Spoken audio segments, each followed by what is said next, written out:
Beaucoup de personnes sautent d'une relation amoureuse à une autre quand les choses deviennent trop difficiles à deux.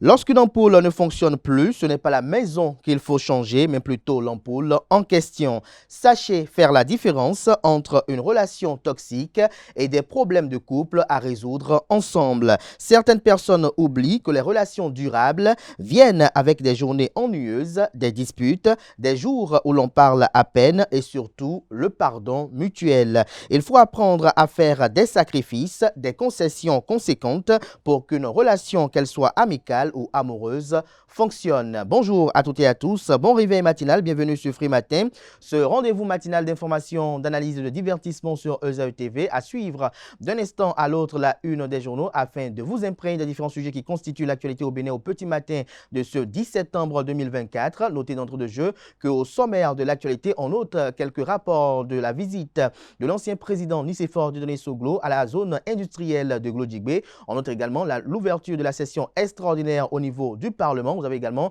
à la une de l'actualité quelques comptes rendus d'actualité politique effectués ça et là également, sans occulter les mises en garde du préfet du département de l'Atlantique et également celle du maire de la ville d'Abomey-Calavi au sujet de la vente à la sauvette sur le territoire de compétence. Dans le bulletin matinal d'information qui sera présenté par Nansérine Fatombi, on nous informe que la directrice administrative du parti politique Union progressiste Le Renouveau, Christelle Houdongo Alioza, a reçu la visite de 50 jeunes filles du département du Borgou. Un compte rendu vous sera proposé au cours de cette matinale. Le projet de construction du musée international vaudou est en cours de construction à Porto Novo. On en parle également dans le bulletin matinal d'information. La nutritionniste diététiste Christine Adjonou nous édifie ce matin sur les valeurs nutritives de la consommation de l'igname. Juste après cette présentation, notez que le Bénin a tenu une rencontre footballistique d'envergure hier qui s'est soldée à travers un succès sur la Libye. On en parlera dans la page sport avec Anaël Dou. La rubrique définition du jour de ce matin est une présentation de Francis Fahmi. Être à la bourre est l'expression à définir. Les trucs et astuces avec Atifa Olafa nous apprend ce matin comment entretenir les couverts ou les bijoux avec du dentifrice. Juste après ceci, vous aurez droit aux prévisions astrologiques avec Kanté Amousso, en quoi les prédictions qu'il a recueillies pour vous, chers amis internautes. Les natures du signe bélier sont les plus chanceux. Natif du 10 signes, vous administrerez avec efficacité les projets, l'argent des autres ou de l'entreprise. En tant que gestionnaire, vous allez épater la haute direction. Juste après cela, chers amis internautes, je vais installer le panel de discussion avec Alex Kitomi, Francis Fahmi, Anel Dou et Kanté Amousso. Ce matin, on échange autour de l'infidélité des couples, notamment l'infidélité dans les couples, les causes et les fondements. Ce sera la deuxième partie, notamment la poursuite des échanges d'hier. Et juste après, en fin d'émission, pour clôturer l'émission, on parle spiritualité avec le professeur David Kofi Aza, prêtre de FA, président du CONACEB, le Conseil national des cultes endogènes. Ce matin, on s'intéresse à ce thème spécifique. Le fait de s'enduire du liquide orgasmique des femmes fontaines est-il propitiatoire? La réalisation de vœux à l'endroit de la divinité Minonon. Ce sera l'interrogation à laquelle le prêtre de Fa et théoricien du vaudou aura à nous édifier sur cette question d'actualité, notamment dans son passage en fin d'émission. Voilà plus ou moins la trame de l'émission de ce matin, chers amis internautes. Juste après l'instant pub qui vous vante les mérites de l'École supérieure d'administration, d'économie, de journalisme et des métiers de l'audiovisuel ESAE, sans laquelle ESAE TV n'existe pas. Juste après ceci, on se retrouve pour la une des journaux.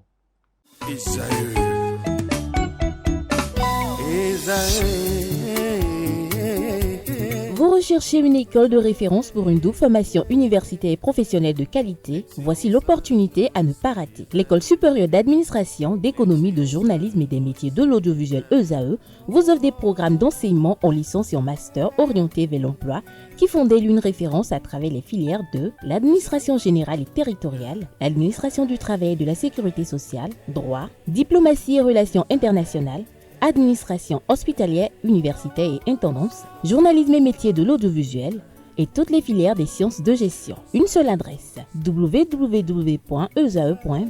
Rendez-vous dès maintenant sur nos campus ESAE Bedjromende au numéro 90 93 65 21 ou au numéro 98 98 14 00. Paracourt sur le numéro 52 46 12 12.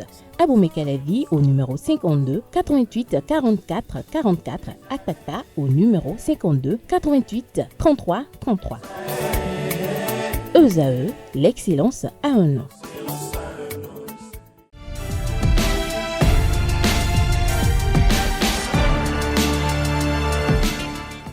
Bonjour à nouveau, chers amis internautes. Nous démarrons la une des journaux par le quotidien Maison, le quotidien béninois d'information générale et d'analyse L'Informateur qui ce matin en manchette affiche le logo de l'Union islamique du Bénin, dialogue interreligieux.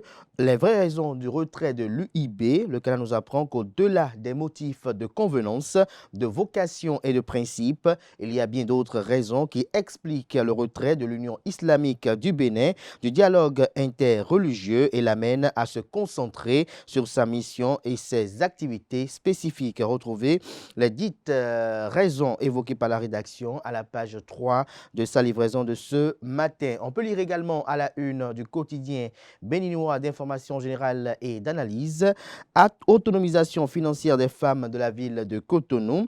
Luc Setonji Atropo, maire de la ville vitrine et président de l'ANCB, l'Association nationale des communes du Bénin, fait don de marchandises aux revendeuses. Les femmes des 8e, 10e et 12e arrondissements honorées.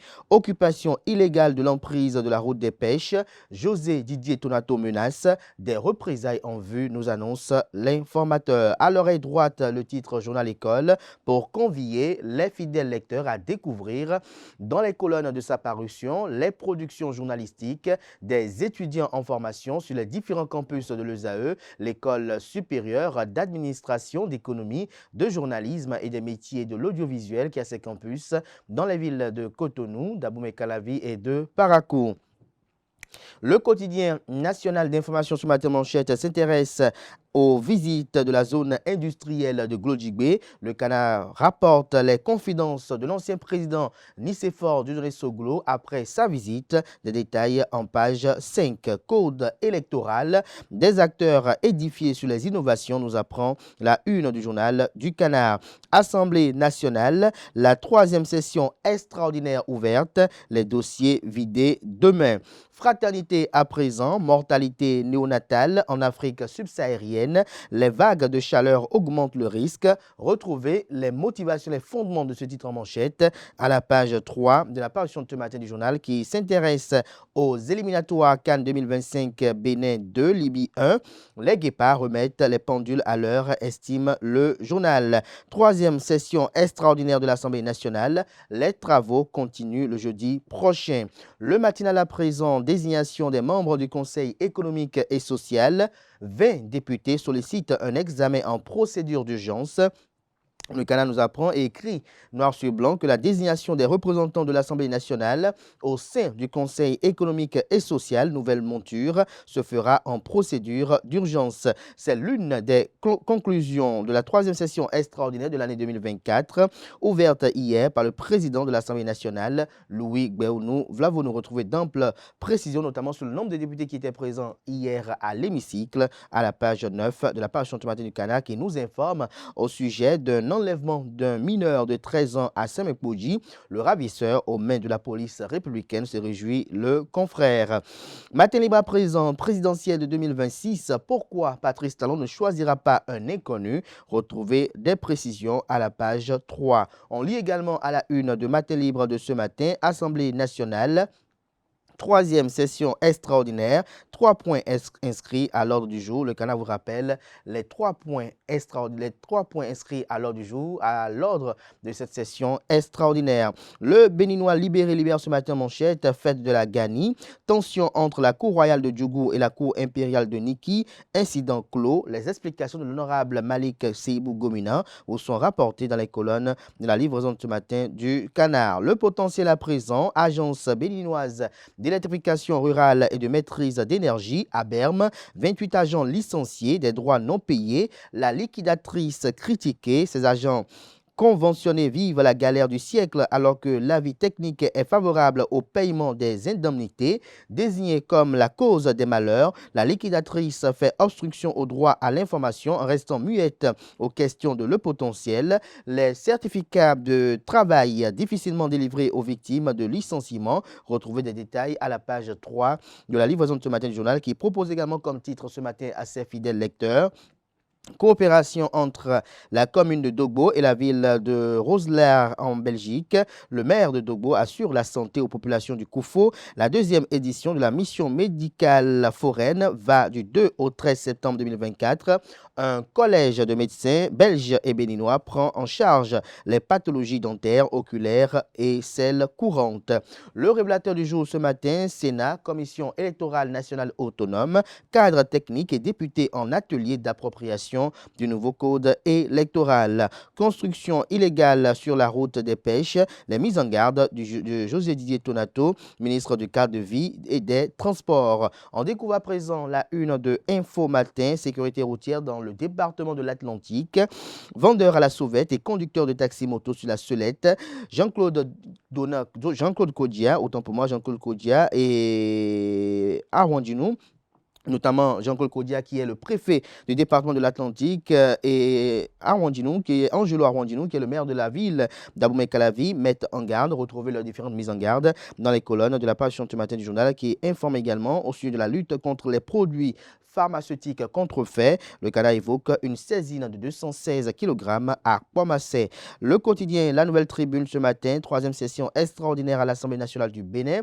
Les travaux s'ouvrent sur 3 sujets. Le Canada mentionne que les députés de la 9e législature sont retournés au Parlement ce mardi après plusieurs semaines d'absence. Ceci sur invitation du président de l'institution parlementaire, Loïc Béounou-Vlavonou, et dans le cadre de la 3e session extraordinaire au titre de l'année 2024. Pendant 2 semaines. Ils examineront 3 principaux sujets inscrits à l'ordre du jour de cette session parlementaire. Libération ce matin à sa une, démission de l'Union islamique du Bénin. Que se passe-t-il au sein du cadre de concertation des confessions religieuses, s'interroge le journal. L'événement précis à présent, formation de jeunes talents dans le secteur pétrolier. WAPCO envoie 12 étudiants béninois en Chine. Avalanche de critiques suite à la visite de l'ancien président Nicéphore Dieudonné Soglo à la zone industrielle de Glodjigbe. Nicéphore Dieudonné Soglo réagit à la polémique et réitère sa satisfaction des prouesses de Patrice Talon. La politique politicienne, je veux bien, mais parlons de développement, soutient-il. On lit également à la une de l'événement précis de ce matin, 3e session extraordinaire au Parlement, 3 dossiers affectés aux commissions habilitées. Nord-Sud Quotidien, quant à lui, je cite, « Ils savent que je sais tout », fin de citation, mémoire de Robert Bourgi sur la France-Afrique, retrouvez des détails aux pages, autant pour moi, 2 et 3. Dette publique, la situation au premier semestre vous est évoquée en page 10. Dabarou, ce matin, à sa une, activité de démarcheur, au cœur d'un métier très rentable, parsemé de risques. Le Télégramme, ce matin, mafia foncière dans le département du Zou. Le premier adjoint au maire de la ville de Boïcon et 6 personnes déposées par la Cour de répression des infractions économiques et du terrorisme, Criette. On lit également à la une de Le Télégramme de ce matin, élection générale de 2026. La Commission électorale nationale autonome Sénat initie un atelier d'appropriation du code électoral. Prison civile d'Akro-Misrité. Le régisseur n'est pas relevé de ses fonctions, fait observer Le Télégramme. La primeur, quant à lui, atelier de formation sur les réformes du code électoral. La Sénat vers une meilleure appropriation du cadre légal. Ouverture de la 3e session extraordinaire de l'Assemblée nationale du Bénin. Budget, commission économique et sociale, réforme, 3 points clés à l'ordre du jour. Les 4 vérités, leadership des femmes et leur participation à la vie politique. Christelle Houdonoubo Alioza invite les femmes politiques à plus d'engagement. Enlèvement d'un mineur de 13 ans à Semekpoudi, précisément à Yagbe. Le ravisseur mis aux arrêts par les éléments de la police républicaine. Le Soleil Levant, ce matin, manchette communique, émission face à l'opinion sur Soleil Levant TV. Christelle Houdonoubo applaudit les avancées pour les femmes dans la prise de décision sur la rupture. Je cite, ce qui se fait aujourd'hui au Bénin est différent de ce qui se fait il y a 10 ans, 20 ans. Fin de citation, a-t-elle déclaré. Retrouvez la transcription intégrale de ses propos dans les colonnes de la page ce matin du journal qui communique. Sécurisation des espaces publics. Le préfet Jean-Claude Kodia prend des mesures strictes contre la vente à la sauvette sur son territoire. En boucle ce matin avec l'emblème du jour, mais avant, découvrons un autre autres titres parus ce jour dans la presse locale, notamment Filao News, qui titre en manchette présidentielle de 2026, le baromètre, les grands pôles électoraux et quelques têtes de pont de la 15e et de la 16e circonscription électorale, acte 2, des personnalités qui inspirent aussi le combat politique dans Cotonou, des pédigrés divers, une nomenclature fournie. On peut voir en autres comme acteurs politiques présentés, vous avez Raphaël Akoteyon, l'honorable Orden Baptiste Aladati, vous avez l'honorable Jimeko Delonis Koglevi, vous avez Sir Davodou, vous avez également Séraphin Agbangbata, vous avez Julien Gandonou, Gracien Adjagboni, Aubin Adoukonou, vous avez Randis Romain Arrondinou, vous avez Yakoubou Malechossou et Irène Béanzin. Retrouvez des détails sur ce qu'évoque le Canard dans les colonnes de sa parution de ce matin. On lit également la une de la même parution de ce matin du journal, Équilibre politique et matrimonial de la femme. Le mouvement populaire de libération MPL de Expérience TB réfléchit sur la question. L'emblème du jour pour boucler ce matin, 3e session extraordinaire au titre de l'année 2024. 83 députés présents à l'ouverture. Retrouvez des détails dans les colonnes de sa parution de ce matin. Le journal qui informe sur l'actualité sportive que dans le cadre des éliminatoires de la CAN 2025, le Bénin bat la Libye et se relance. Voilà l'essentiel à retenir de la présentation de quelques titres parus ce jour dans la presse locale. Les quotidiens, n'oubliez pas, sont disponibles également dans les kiosques, également accessibles en ligne pour ceux d'entre eux disposant d'un site internet. Place à présent au bulletin matinal d'information et à la page des sports.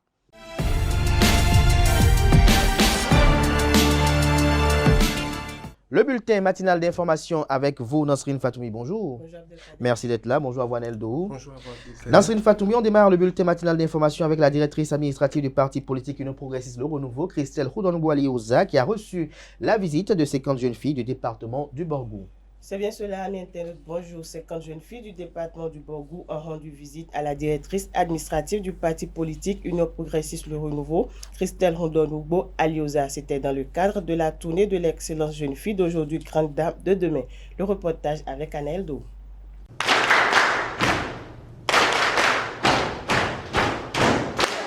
Jeune fille d'aujourd'hui, grande dame de demain. Ainsi se dénomme la tournée de l'excellence qui a conduit cette jeune fille au siège de l'Union progressiste Le Renouveau. Objectif, se ressourcer à la grande école de la directrice administrative du parti, Christelle Houdonoubo-Alioza. Cette dernière n'a pas manqué de prodiguer de multiples conseils aux jeunes diplômés. Quand on va à l'université, on se dit, moi, collégienne, aujourd'hui à l'université, je suis en liberté.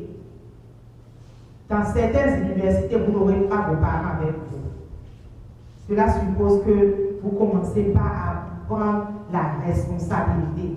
Vous devez commencer par vivre seul et donc devenir plus responsable. Et faire attention à votre sécurité dans l'environnement dans lequel vous serez. Quand vous êtes loin des parents, cette liberté ne doit pas vous permettre de tout recevoir chez vous, de tout le monde, que tout le monde vienne s'installer chez vous. Aujourd'hui, vous devez vous engager dans plus de disciplines. Je parle à mes jeunes filles qui viennent d'avoir le baccalauréat. Ne vous laissez pas à la facilité. Il ne faut pas que mes jeunes filles disciplinées d'aujourd'hui, jeunes grandes dames de demain, puissent être jugées de grandes dames sans compétences, sans mérite. Et donc cela veut dire que tout ce que vous allez faire à l'université, les notes que vous aurez à l'université, que ces notes reflètent ce que vous-même vous aviez fait, votre effort personnel. Des conseils inspirants qui vont aider ces jeunes filles dans la suite de leur parcours. La DA a été vraiment une maman pour ces filles-là. Vous avez vu les parties de tout ce que la fille doit faire, notamment s'entretenir propre. Ça fait partie des valeurs de la grande dame de demain que nous avons comme aspiration pour ces filles-là, mais aussi la discipline que les filles doivent observer. Et donc, mais sans oublier également l'engagement en tant que citoyenne, que ce soit en politique ou dans d'autres mouvements citoyens. Elle en a parlé. Vous avez vu l'enthousiasme également que les filles ont eu pendant cette séance-là. Cette délégation est composée des 3 meilleures filles au BEPC et au baccalauréat des 8 communes du Borgou. La tournée, organisée par le mouvement Ensemble pour une nouvelle ère, est une initiative qui porte des objectifs bien précis. Pour objectif, nous avons vraiment d'amener ces filles, à la découverte des institutions de la République, 2, rencontrer des figures féminines inspirantes du pays, 3, bien sûr, découvrir la ville. Et donc c'est dans ce cadre-là, comme figure inspirante du Bénin, j'ai pensé que l'ADA fait partie vraiment de ces figures inspirantes et qu'elle pouvait servir de modèle pour nos jeunes filles, être également influenceuse dans l'avenir de ces jeunes filles-là. En plus de devenir le mentor de 4 jeunes filles, 2 ayant le baccalauréat et 2 le BEPC, Christelle Hondonoubo Alioza a promis accompagner l'ensemble afin qu'elles aient des guides pour les aider à réussir. Le projet de construction du musée international vaudou est en cours à Porto Novo. Révéler et valoriser le riche héritage culturel du Bénin avec une emphase particulière sur la culture vaudou, c'est l'objectif du projet de construction du musée international vaudou à Porto Novo. Le musée s'étendra sur un site de 16 000 mm² avec une architecture inspirée des Tata Somba du Bénin. Les travaux sont en cours de construction à Porto Novo depuis plus d'une année. Son ouverture est prévue pour décembre 2025. Chaque 10 septembre, le monde entier célèbre la journée mondiale de prévention contre le suicide. Cette journée a pour but d'attirer l'attention de l'opinion publique sur la question du suicide, d'en réduire la stigmatisation et de promouvoir la santé mentale de façon plus générale. C'est l'occasion de faire le point des cas de suicide dans le monde et au Bénin, ainsi que les dispositifs de prévention. Suivons ensemble cet élément que nous propose Kanté Amosso. Le suicide représente encore près de 9 000 décès et 200 000 tentatives de suicide par an, soit près de 25 décès par jour. Le taux de suicide reste en France l'un des plus élevés d'Europe avec 13,4 suicides pour 100 000 habitants pour une moyenne européenne de 10,4. Les hommes se suicident davantage que les femmes et le taux de suicide par habitant augmente avec l'âge. Ils sont particulièrement hauts chez les hommes de plus de 65 ans. En Afrique, précisément au Bénin, au cours de ces derniers mois, les informations en lien avec les cas de suicide se sont multipliées. Si les raisons qui motivent ces dates dans chaque cas sont autant diverses que variées, il n'en demeure pas moins que c'est une action qui est menée face à un grand désespoir. Dans la commune d'Alada, dans le département de l'Atlantique, au total 3 cas de suicide ont été annoncés en une semaine. Le dernier avait eu lieu le dimanche 28 avril à Dogudo. À en croire les détails qui ont été rapportés, le défunt se serait pendu suite à une situation qui se serait produite avec sa compagne. Des cas de suicide ont été rapportés également dans la commune de Natitengo. Le 4 juin dernier, un autre cas de suicide s'est révélé dans le nord Bénin, précisément à Parakou. Il s'agit de Théoto Agbangla, un jeune instituteur. Un énième cas qui a poussé l'Église catholique du Bénin à se prononcer sur le sujet. À travers un communiqué, l'Union islamique du Bénin informe que la célébration du Maouloud, de naissance du prophète Mahomet, paix et salut sur lui, sera célébrée le 15 septembre prochain. C'est bien cela, les fidèles musulmans vont commémorer cette année la naissance du prophète Mahomet le dimanche 15 septembre 2024, communément appelé Maouloud. C'est une occasion pour les fidèles musulmans de méditer sur l'œuvre du prophète, lit-on dans le communiqué. La nutritionniste diététiste Christina Djonou nous édifie sur les valeurs nutritives de la consommation de l'igname. L'igname est un tubercule consommé au Bénin surtout à partir de la mi-août pour célébrer la sortie de la nouvelle igname. Quelles sont les valeurs nutritives contenues par ce tubercule? Élément de réponse avec Christine Adjono, nutritionniste diététiste. Elle s'exprime au micro de Francis Fahami. L'igname fait partie de la classe des tubercules. Et en termes de valeur nutritionnelle, il faut simplement retenir que l'igname est une source de glucides. Donc, majoritairement, quand on prend 100 grammes d'igname, on a à peu près 50 grammes de glucides dedans. Donc, c'est une véritable source de glucides. En dehors de ça, ça renferme également des fibres. L'igname est bon pour la santé parce que vous voyez sa composition. On a besoin du glucide quand même pour pouvoir démarrer notre journée, puisque c'est de l'énergie, le cerveau en a besoin, le corps en a besoin pour son fonctionnement. Mais dire qu'on va le consommer et qu'on va la consommer à tout moment, c'est pas conseillé, parce que tout ce qui est bien a toujours ses revers. L'igname n'est pas un aliment protecteur, c'est un aliment énergétique et donc ça ne nous permet pas d'éviter des maladies. Au contraire, dès que nous y exposons trop, on a le risque de développer des maladies. Je donne un exemple de maladie. On est prédisposé à faire le diabète de type 2 parce que je l'ai dit tantôt que c'est regorgé de sucre. Et donc tout ce qui est sucre, l'excès est nuisible pour la santé. Et donc si on se met à consommer de l'igname matin, midi, soir, chaque fois et toutes les fois, et là on est exposé à plutôt développer une maladie, notamment le diabète de type 2. Ceux qui souffrent de diabète ne sont pas forcément gros. Et là, il faut qu'on le souligne tout de suite. Mais maintenant, l'igname peut faire grossir parce que c'est une source de glucides. Tout ce qui est sucre, si l'organisme prend la quantité dont il aurait besoin pour son fonctionnement, tout le reste, c'est des réserves. Et ces réserves se transforment en sucre qui peut déjà nous faire grossir. Donc, je peux accepter que oui, si on s'expose trop à la consommation de l'igname, facilement on peut grossir. Pour ceux qui aiment manger une l'igname, d'ailleurs, en tant que Béninois, nous aimons manger des ignames, majoritairement. Pour ceux qui aiment manger l'igname, je dirais simplement que c'est bien de consommer les ignames. D'abord parce que c'est une source d'énergie, mais de ne pas trop en exposer.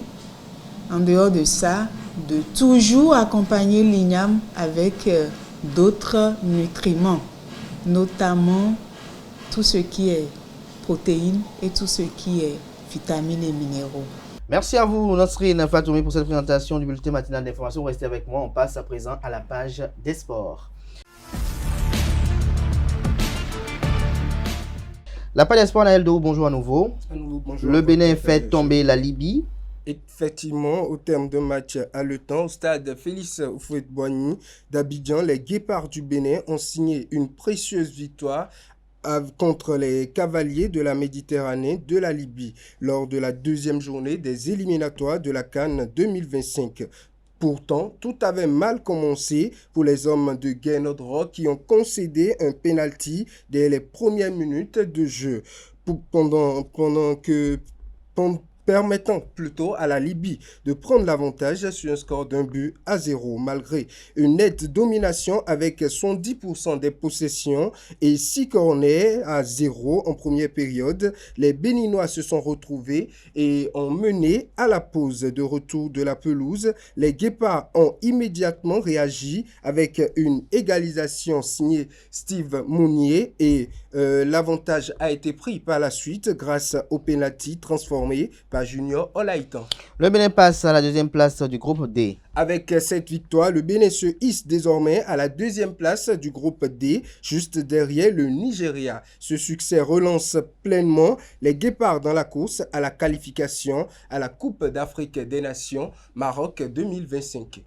Le kickboxing, la discipline qui émerge. Effectivement, le kickboxing a ouvert le dimanche une nouvelle page de son histoire au Bénin. 10 mois après la mise sur pied de la fédération, le comité exécutif a organisé la première édition du championnat national à Godomé. Des précisions dans cet élément signé cet Hilarius Adjagbenon. Le dimanche 8 septembre 2024 devient une date mémorable dans l'histoire du kickboxing au Bénin. Une quarantaine de kickboxers écrivent les premières pages du championnat national. C'est un honneur et un plaisir pour moi, au nom du comité exécutif de la Fédération béninoise de kickboxing et disciplines associées, d'organiser cette première édition du championnat national de kickboxing à Cotonou. Le championnat national de kickboxing est surtout une compétition de fair play, une compétition de détente et d'apprentissage qui permet aux athlètes de s'évaluer les uns aux autres tout en apprenant. Venus de presque toutes les régions du pays, les pratiquants de ce sport de combat à pied-point se livrent une bataille sur le ring pour conquérir le premier titre national, chacun dans sa catégorie. Arbitre et juge veillent au respect des règles.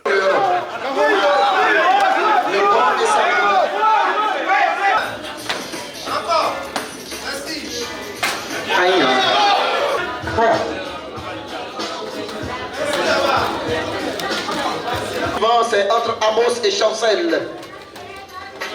Amos en rouge. Au total, 14 combats ont eu lieu à ce premier championnat national de kickboxing. Il y a 2 combats enfants, et un combat dames, et puis les combats qui ont suivi. Et après ça, il y a eu 4 combats super fight, semi-pro.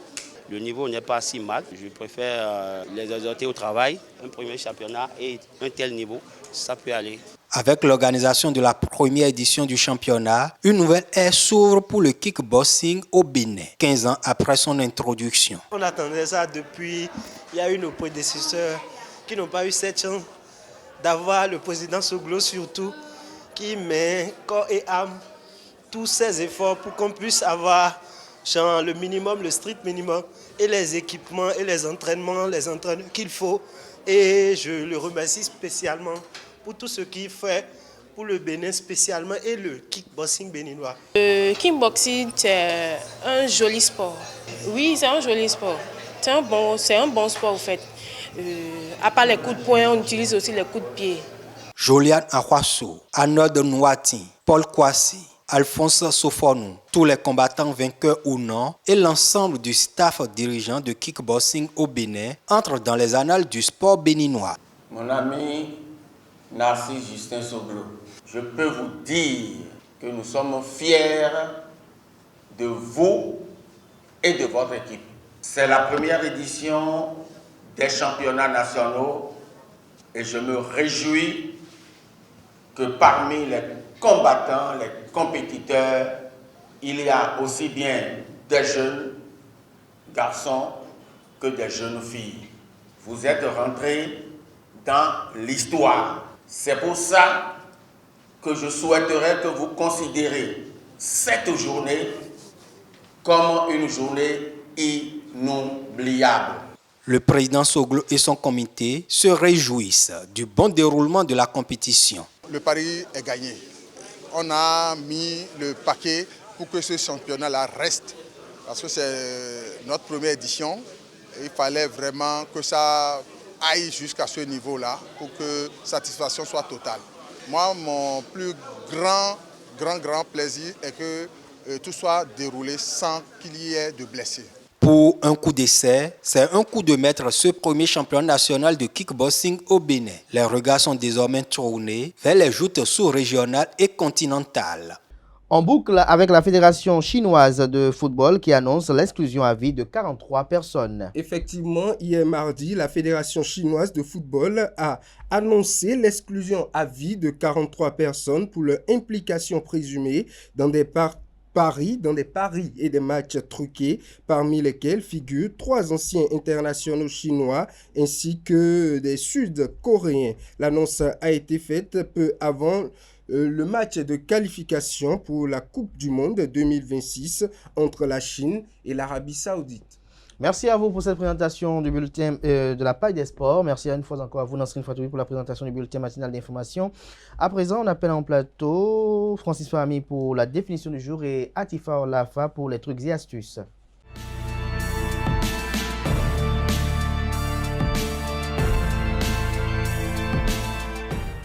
La définition du jour avec vous, Francis Fahmy, bonjour. Bonjour Abdelkader. Merci d'être là. Bonjour à vous, Atifa Olafa. Bonjour Abdelkader. Merci également d'être là pour les trucs et astuces. Ce matin, l'expression à découvrir, c'est être à la bourre. En effet, à toutes et à tous, bonjour. Être à la bourre, chers amis internautes, signifie tout simplement être en retard. Autrefois, être à la bourre signifiait que l'on était pauvre ou dans la misère. Cette expression serait née d'un jeu de cartes appelé bourre. Celui-ci pouvait se jouer à 2, à 3 ou à 4.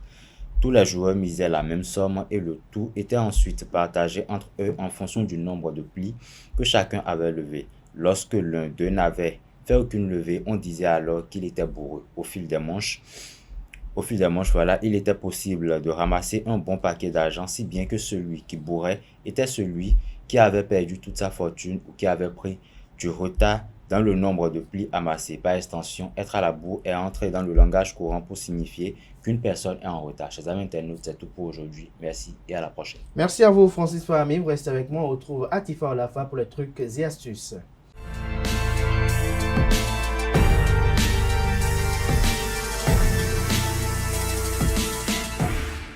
Atifa Olafa, bonjour à nouveau. Bonjour à nouveau, Abdelkader. Comment entretenir les couverts ou les bijoux avec du dentifrice? C'est bien cela, c'est de ça qu'il s'agira dans l'astuce de ce matin. Bonjour chers internautes, ravi de vous retrouver ce mercredi.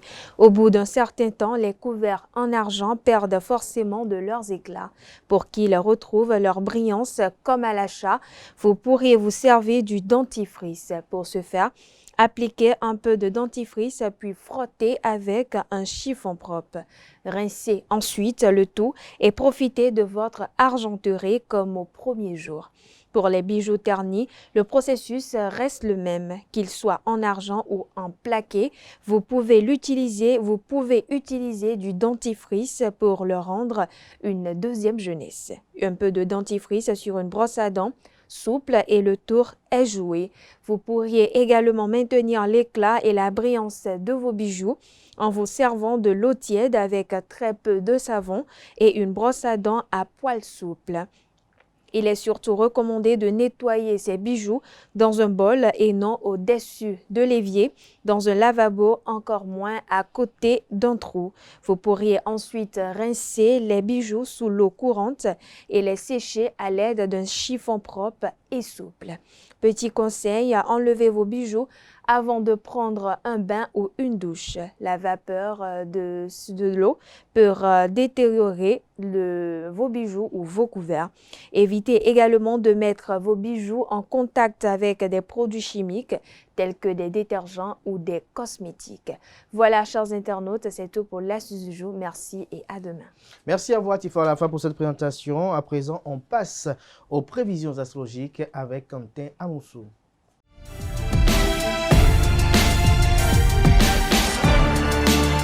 Les prévisions astrologiques avec vous, Quentin Amoussou, bonjour. Bonjour, Kader. Que prédisent les astres à mes internautes?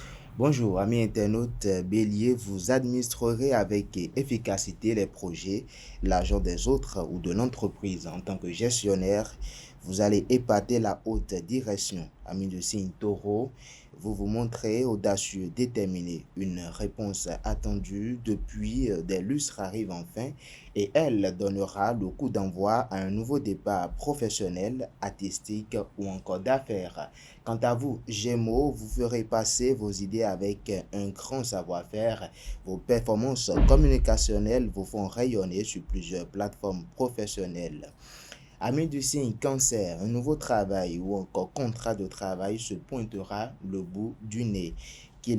Quoi qu'il en soit, j'allais dire, un coup de pouce du destin vous sera très utile et c'est tout ce qui compte.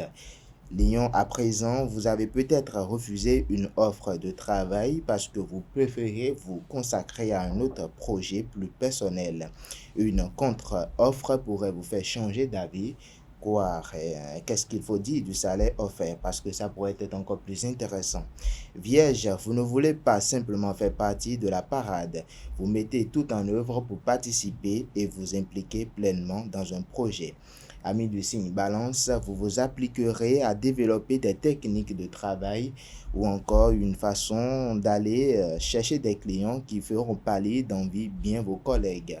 Amis du signe Scorpion, vous prendrez très au sérieux de nouvelles responsabilités. Vous vous verrez alors dans l'obligation de vous imposer des limites pour ne pas vous perdre de vue dans toute cette effervescence. Amis du signe Sagittaire, concernant un travail ou encore un projet, vous avez appris de vos erreurs et vous êtes plus forts et déterminés que jamais à démontrer ou encore à monter, les échelons et à vous surpasser. Amis du signe Capricorne, vous aurez l'impression de manquer de temps pour tout accomplir, réaliser et produire. Faites de votre mieux et tout rentrera dans l'ordre. Avant-dernier signe du zodiaque Verseau, beaucoup de projets en gestation sont sur le point d'éclore et vous vous impliquez totalement. Ainsi, vos œuvres artistiques atteindront l'excellence. Et enfin, Poisson, vous vous surpasserez avec un savoir-faire époustouflant, un projet artistique ou encore créatif, verra bientôt le jour. Et voilà, c'est tout pour le message des astres de ce jour. Merci à vous pour cette présentation des prévisions astrologiques. Vous restez avec moi. À présent, on appelle en plateau Anaël Dourou, Francis Fahmi et Carl Esquitomé pour le panel de discussion.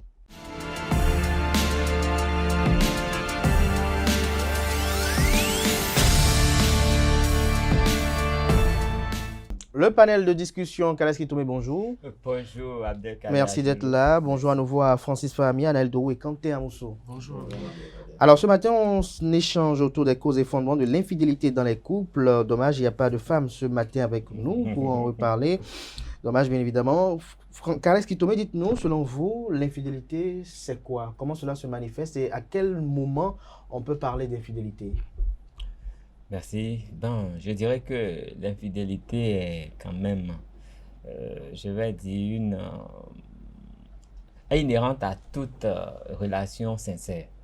À toute relation sincère. Parce que être fidèle à quelqu'un, c'est savoir respecter les clauses de votre entente. Ne pas sortir de ce qui vous lie, des liens. Si vous êtes avec quelqu'un, tout ce que vous pouvez avoir avec la personne, vous le demandez à cette personne avant d'aller demander ailleurs. Donc, c'est le fait d'aller demander ailleurs qui est la manifestation de l'infidélité. Mais on en parle plus souvent dans les couples, dans les relations amoureuses. Et là, quand on parle d'infidélité, c'est généralement lié au rapport sexuel surtout. Et c'est quand vous avez un partenaire, disons, régulier, un partenaire avec qui vous vous entendez bien, et que vous, outre cette relation, vous allez créer une autre relation qui vous permet d'avoir aussi des activités sexuelles. Ça, on parle d'infidélité conjugale, d'infidélité dans le couple. D'infidélité dans le couple. Est-ce que vous partagez ce qu'a dit à l'instant Carl Esquitomé, Francis Fahmi? Absolument. Je pense que l'infidélité, c'est vrai qu'on a beaucoup plus tendance à caricaturer le fait d'un point de vue sexuel, mais je pense que fondamentalement, l'infidélité, c'est le fait de satisfaire ses besoins, que ce soit sexuel, émotionnel ou autre, avec une personne qui n'est pas dans le couple. Quand on se met dans une relation de couple, là, c'est deux personnes. Maintenant, quand on invite une personne en aparté, je pense que là, ça devient de l'infidélité. Ça devient de l'infidélité. Alors, Neldo, dites-nous, pour vous, à quel moment vous parlez d'infidélité dans les relations? Je parle déjà d'infidélité dans les relations quand le respect, quand il n'y a plus de respect de l'engagement qu'on s'est donné au début. Je ne suis pas du tout d'accord pour le fait que c'est les relations sexuelles qui doivent intervenir avant qu'on ne parle d'infidélité. Si on parle ainsi, c'est qu'on doit se dire, par exemple, si ma petite amie ou bien mon ami va se réfugier quelque part, va se réfugier par exemple avec un de mes ennemis, ou ma petite amie va même rester avec quelqu'un sans passer à l'acte, c'est qu'elle n'est pas encore infidèle. Non, pas du tout. L'infidélité commence à partir du moment où je ne respecte plus ce que je vous dis. Pour moi, dès qu'on se donne un engagement où vous ne respectez pas, vous êtes déjà infidèle à vos paroles. Et dans le couple, de façon créée, déjà, quand vous faites des choses qui ne conviennent pas à l'autre, vous faites des choses qui vont, que vous savez pertinemment que ces choses que vous faites vont déranger ou sont hors du raisonnement ou bien de l'entendement de l'autre, c'est déjà de l'infidélité. Ça peut ne pas être un rapport sexuel. Ça peut ne pas être un rapport sexuel. Quentin Amousso, votre opinion? Je préfère appuyer Anaël parce qu'il a si bien dit. Pour moi, l'infidélité commence lorsque il n'y a plus le respect à la parole donnée. Même si c'est une vie de couple simple et qu'on s'est dit des choses au départ, on s'entend pour se mettre ensemble. Du moment où on commence par déconner, on commence par ne plus respecter tout ce qui a été dit, c'est déjà tout simplement une cause d'infidélité. Une cause d'infidélité. Pour vous, c'est quoi un couple? Lorsqu'on dit qu'ils sont en couple, Pour moi, c'est simplement deux personnes qui se mettent ensemble et qui partagent la même vision de sexe différent. Je n'ai pas besoin de préciser, nous sommes en Afrique. Pour moi, c'est ce qui est normal. Deux personnes, une femme et un homme qui se mettent ensemble et qui partagent la même vision, tout simplement. C'est quoi, deux personnes de même sexe en couple? Je connais pas. Vous n'en connaissez pas? Je connais pas. Eux, ils sont quoi? Ils sont en quoi? Je connais pas, je sais pas ce que c'est. Mais s'ils sont pas en couple, ils sont en quoi? Je sais pas. Comment vous savez pas? Ils sont peut-être en couple, mais en quoi? Comme quelqu'un... Quand on veut faire l'élevage, là, on va acheter un couple d'animaux, c'est toujours un mâle et une femelle. Ils sont peut-être en couple selon eux, mais selon ce qu'un pasteur a bien dit, c'est quelque chose qui n'est pas prescrit par la Bible, donc c'est de l'abomination tout simplement. C'est de l'abomination tout simplement. Alors, pour vous, est-ce que les personnes qui ne sont pas mariées sont en couple? Bien sûr. Bien sûr. Francis Fahmi? Oui. Ceux qui ne sont pas mariés sont en couple? Oui. Anel, pareil. Oui, pareil pour Quentin. Oui, il y a des célibataires qui sont en couple. Il y a des célibataires qui sont en couple. Non, alors, évitez vos nuances bizarres là. Comment un célibataire peut être... Non, oui, justement. Soit on est célibataire, soit on est en couple. Je vous rectifie. Soit on est célibataire, soit on est marié. C'est différent. Je peux être célibataire et être en couple. Je peux être célibataire et être célibataire et être en couple. Oui, ça me dit que je ne suis pas encore uni. Célibataire sans engagement. Voilà, tout simplement. Un célibataire engagé et un célibataire en couple. Et celui qui est sans engagement, célibataire, c'est qui n'est pas encore uni par les liens du mariage. Pas que vous êtes en couple, c'est entre vous ça. Oui, vous êtes célibataire, vous êtes célibataire. Maintenant, la loi vous reconnaît à partir d'un moment donné, quand vous passez quelques années ensemble, que vous êtes en concubinage. Bon, oui, voilà. Alors, Kales Kitomé,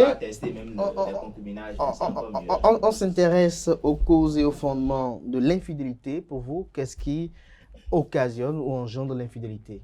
Je crois que la première cause de l'infidélité, c'est la communication. Parce que j'estime que quand deux personnes qui sont en couple communiquent bien, il ne devrait pas y avoir d'infidélité.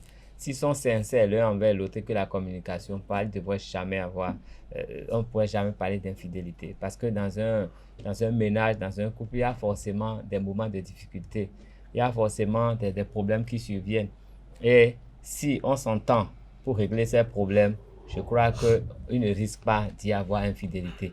Mais c'est quand la communication ne passe pas bien qu'on commence à chercher les solutions aux problèmes du couple, en dehors du couple, qu'on est tenté d'aller vers l'infidélité. Donc pour moi, la question fondamentale, c'est la communication. La communication peut être mal faite à partir d'une situation donnée. Plusieurs situations peuvent l'engendrer, mais je crois que la cause fondamentale, c'est la mauvaise communication. C'est la mauvaise communication. Qu'est-ce que sont les causes de l'infidélité selon vous, Francis Fahmi? Je dirais qu'il y a déjà il y a plusieurs causes. La première vous avez été infidèle une fois déjà? Non. On vous a été infidèle? Non, pas que je sache. Peut-être qu'elle a su bien le cacher. Avouez-vous copier. Non. En fait, ce que la plupart des gens confondent, c'est que vous, de votre côté, vous pouvez ne pas vous considérer comme un couple et de l'autre côté, elle peut se considérer un couple. Ça, c'est un autre débat. Maintenant, pour en revenir à votre question de communication. Vous n'êtes pas sincère, vous n'êtes pas sérieux. Non, laissez tomber. Maintenant, pour en revenir à votre question, la cause de l'infidélité, je pense qu'il y en a plusieurs. Il y a déjà, si par exemple vous êtes un homme et votre partenaire vous soupçonne déjà d'infidélité, même si avec la communication, comme l'a dit Kales Kitomé, vous essayez de la convaincre du contraire, elle peut peut-être vouloir se venger de vous. Ça, c'est déjà une cause. Et l'autre cause... Se venger de quelque chose dont on n'a pas la... Voilà. La preuve, c'est bête. Non, ça peut être bête selon vous, mais quand vous y voyez un peu plus, vous allez comprendre. Maintenant, après, il y a aussi le regard de la société. Peut-être que ses amis lui disent, je le vois souvent avec telle personne, mais je la vois souvent avec telle personne. Il y a aussi la jalousie. Donc, il y a pas mal de causes. Il y a pas mal de causes. Pour vous, Alain, pour moi, je trouve que c'est l'insatisfaction sur tous les plans. Est-ce que c'est tous les plans qui engendrent l'infidélité ou l'insatisfaction, même si un seul plan déjà peut occasionner... Bon, pas tous les plans réunis. Quand je dis tous les plans, c'est que dans chaque facteur a son importance. Si elle est insatisfaite, par exemple, de votre présence, c'est-à-dire que vous n'êtes pas tout le temps là, elle est insatisfaite quand elle a besoin de vous. Elle est insatisfaite même dans la communication. Du moment où il y a un creux, c'est qu'il y a quelqu'un pour combler cela. La situation est tellement criarde parfois que quand je veux discuter avec vous et que vous êtes ensemble avec moi, je commence à discuter avec vous et que vous n'êtes par exemple occupé. Et que là, moi, je ressens le besoin de discuter. Vous ne trouvez pas le moyen de juste apposer cela et discuter avec moi et savoir être un peu absent. Et vous coupez les liens de discussion comme ça. Et que là, dans l'instant, j'ai besoin de discuter. Reconnaissez que si une personne se pointe là et m'écrit, je vais entamer une discussion avec cette personne. Au fil du temps, ça va devenir un lien qui se noue. Et là, je ne me passe plus de cette personne. Je commence à être infidèle. Et là, qu'est-ce qui a créé ça? C'est votre absence. Donc, le creux que vous créez à chaque fois, créer un besoin chez l'autre et c'est ce besoin que l'autre cherche à satisfaire parce qu'on est des êtres humains. Quand l'autre cherche à satisfaire ce besoin, tout de suite, l'autre se met dans des plans. C'est pour ça parfois on dit que l'infidélité n'est pas seulement de la faute de la personne qui commet cela, mais également de la faute de son partenaire qui n'a rien à voir également. Qui n'a rien à voir. Pour vous, la cause de l'infidélité quand elle l'insatisfaction. Mais une question déjà, Analdo, vous avez été infidèle une fois? Par le passé, oui, mais depuis que je suis engagé, je ne le suis Vous êtes vraiment fidèle? Du tout. Est-ce que c'est une parole donnée au regard de ce que celle avec qui vous êtes engagé aujourd'hui peut suivre cette émission ou... Non, pas du tout. J'ai trouvé qu'à un moment donné, j'ai pris une décision de ma vie. Même si demain, je me mettais encore avec une autre, même une relation d'une semaine, je serais fidèle pour moi-même parce que j'ai pris une décision. Je trouve que c'est mieux, beaucoup mieux que de se mettre dans l'infidélité. Est-ce qu'on vous a été infidèle une fois? Oui, puisque j'ai dit pas le passé, c'est que quand on était jeune, on faisait du n'importe quoi. Oui. Du côté de la femme, comme du côté de l'homme. Est-ce que c'est n'importe quoi, des relations? Non, mais quand vous étiez jeune, vous étiez déjà en couple? Oui, on a commencé. Mais là, vous êtes vieux, c'est ça? Non, c'est pour dire que maintenant, je suis un peu plus mature. Je suis un peu plus mûr. Non, arrêtez. C'est pour dire qu'aujourd'hui, on est un peu plus mûr, on est un peu plus mature, on raisonne mieux. Donc, on voit les pour et les contre. Et je pense que, comme Atifa Olafa l'a conclu hier, l'infidélité, oui, mais bon, est-ce que ça a d'utilité? C'est qu'il vaut mieux être fidèle. Est-ce que ça a d'utilité? Je crois que pour l'homme, ça a quand même d'utilité. Kanté Amoussou, dites-nous vos causes de l'infidélité. Ah, je pensais que vous allez me poser la même question. Vous avez été infidèle? Oui, j'ai été infidèle. Oui. Oui, je n'ai même pas besoin de répondre. Laissez en couple aujourd'hui pour être fidèle. J'ai été en couple par le passé. Je n'ai jamais été infidèle. Je crois que sans me jeter des fleurs et sans me vanter, s'il n'y avait que des hommes comme Quentin dans ce monde, toutes les femmes seront heureuses. Je suis très persuadé de ce que je dis parce que je n'ai jamais été infidèle. J'ai toujours été là. J'ai toujours fait ce qu'il fallait. Et puis bon, voilà quoi. C'est le plus important. On vous a été infidèle? Bon, une fois en passant. Donc si on vous a été infidèle, c'est que vous n'avez pas fait tout ce qu'il fallait? Ouais. Non, mais j'ai fait tout ce qu'il fallait. Tout ne dépend pas forcément de moi. Ça dépend aussi de ma partenaire. En fait, la cause de l'infidélité peut ne pas provenir de vous. Vous avez été défaillant sur un point. Oui, à un moment donné, vous avez failli. En tout cas, bon, enfin, l'homme n'est jamais parfait. C'est deux choses. Je vous conseille ça. Soit vous avez été défaillant ou vous avez fait un mauvais choix. Voilà, c'est un choix qui n'est pas en adéquation avec vous, peut-être. Mais on peut faire un bon choix au départ, mais au fil du temps, ça peut changer. Attendez, vous êtes là, vous êtes en couple, vous faites tout ce qu'il faut, vous avez une vie de couple parfaite. Et puis, un beau jour, la fille se dit, bon, je ne me sens plus trop bien parce que je trouve quelqu'un d'autre qui est plus meilleur. Pas parce que, non, attendez, pas parce que vous êtes mauvais, non. Mais peut-être parce qu'elle estime qu'elle a rencontré quelqu'un maintenant et puis... vous avez fait un mauvais choix. On parle de couple, c'est-à-dire vous êtes à deux. Alors, s'il y a de transformation, il y a de mutation, ça rejoint un peu ma citation d'hier, c'est que vous muez ensemble. Si quelqu'un se transforme, elle a besoin de se transformer, et que vous ne transformez pas, vous n'êtes pas au même pas, là vous êtes en déphasage. Bon, je suis d'accord avec vous. Il y a l'adaptation constante. Oui, mais je persiste encore. Enfin, la cause de l'infidélité peut ne pas provenir des deux. C'est possible. Oui. Moi, je trouve que ça peut ne pas provenir des deux. Ça ne provient pas de vous. Non, mais attendez, j'ai l'impression que vous ne me comprenez pas. Oui, allez-y. Pas l'esprit de l'infidélité. Allez-y, alors, je vous explique. Je vais donner un exemple très simple. L'exemple très simple, je cherche encore. Bon, des étudiants qui sortent et puis un policier qui vient commence à financer les étudiants. Bon, d'accord. Voilà, quand on prend l'exemple là, même si c'est pas 2 étudiants, et que c'est un étudiant et puis quelqu'un qui travaille déjà. Et puis un policier qui vient commence par envoyer un peu de sous, commence par mettre la fille dans certaines conditions, parce que vous peut-être n'avez pas encore les moyens de le faire. La cause est à qui? La cause n'est pas à moi. Non mais attendez, on a un projet dès le départ, on sait qu'il faut traverser des étapes d'abord, avant que l'on ne se mette dans certaines conditions. Mais si le policier vient le faire, mais quand est-ce que vous ne voyez pas que là, ce que vous dites comme exemple, c'est la faute à vous pour avoir effectué peut-être un mauvais choix, et ayant la faute à la femme, parce que autant que nous sommes sur cette terre, on a eu des tentations dans notre vie. Pourquoi Bon, un mauvais choix, d'accord. Ou la faute à la femme. Alors, vos causes. Mes causes. Alors, Kales Kitome l'a dit, je crois que la communication, elle est très importante.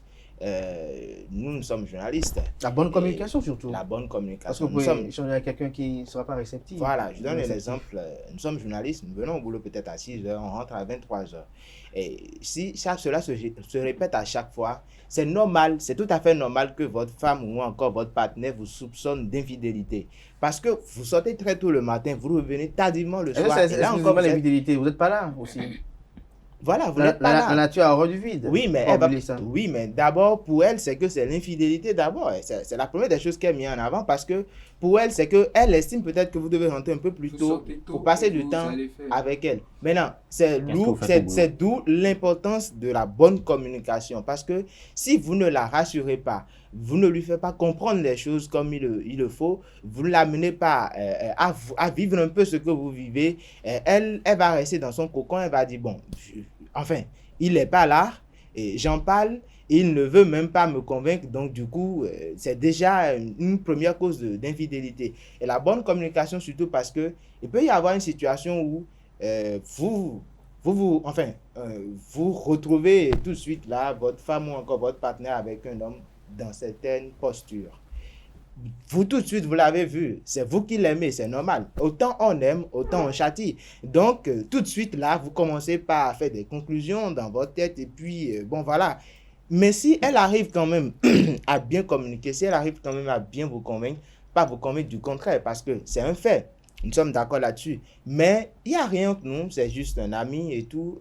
La bonne communication fait en sorte que la relation là peut quand même. Non, mais la posture, c'est déjà une communication. Oui, mais vous pouvez mal interpréter la posture. Non, ça veut dire qu'il faut avoir une posture qui envoie le bon message à votre partenaire. Voilà. Si vous savez que vous êtes en couple, vous devez savoir les limites qu'il y a à tout ce que vous voulez faire. Votre manière de marcher, votre manière de manger avec les gens, votre manière de causer avec les gens doit porter un bon message envers votre partenaire pour qu'il soit en confiance. Il ne faudrait pas... Vous êtes d'accord avec moi que ces genres de cas peuvent se produire. Et on dit souvent que la conscient et que vous respectez votre partenaire, quel que soit le lieu, même en sachant qu'il n'y a que Dieu et vous allez tout faire pour avoir une posture qui est rassurante pour votre partenaire. Bon, ça c'est quelqu'un qui est marié. Au cas où on vient vous surprendre à n'importe quel moment, elle vient vous surprendre à n'importe quel moment. Est-ce que me surprendre, j'ai dit que je n'ai jamais été infidèle. Non, dans une posture, je suis en train de suivre votre au cas où ma partenaire vient me surprendre à n'importe quel moment, il faudrait que la posture dans laquelle elle me voit puisse la convaincre. Non, même si la posture n'était pas bonne, votre comportement, quand vous avez remarqué qu'elle est là, c'est ça qui déclenche tout. Quand vous surprend une posture, que vous sursautez, là vous parlez tout. Vous avez quelque chose à vous reprocher.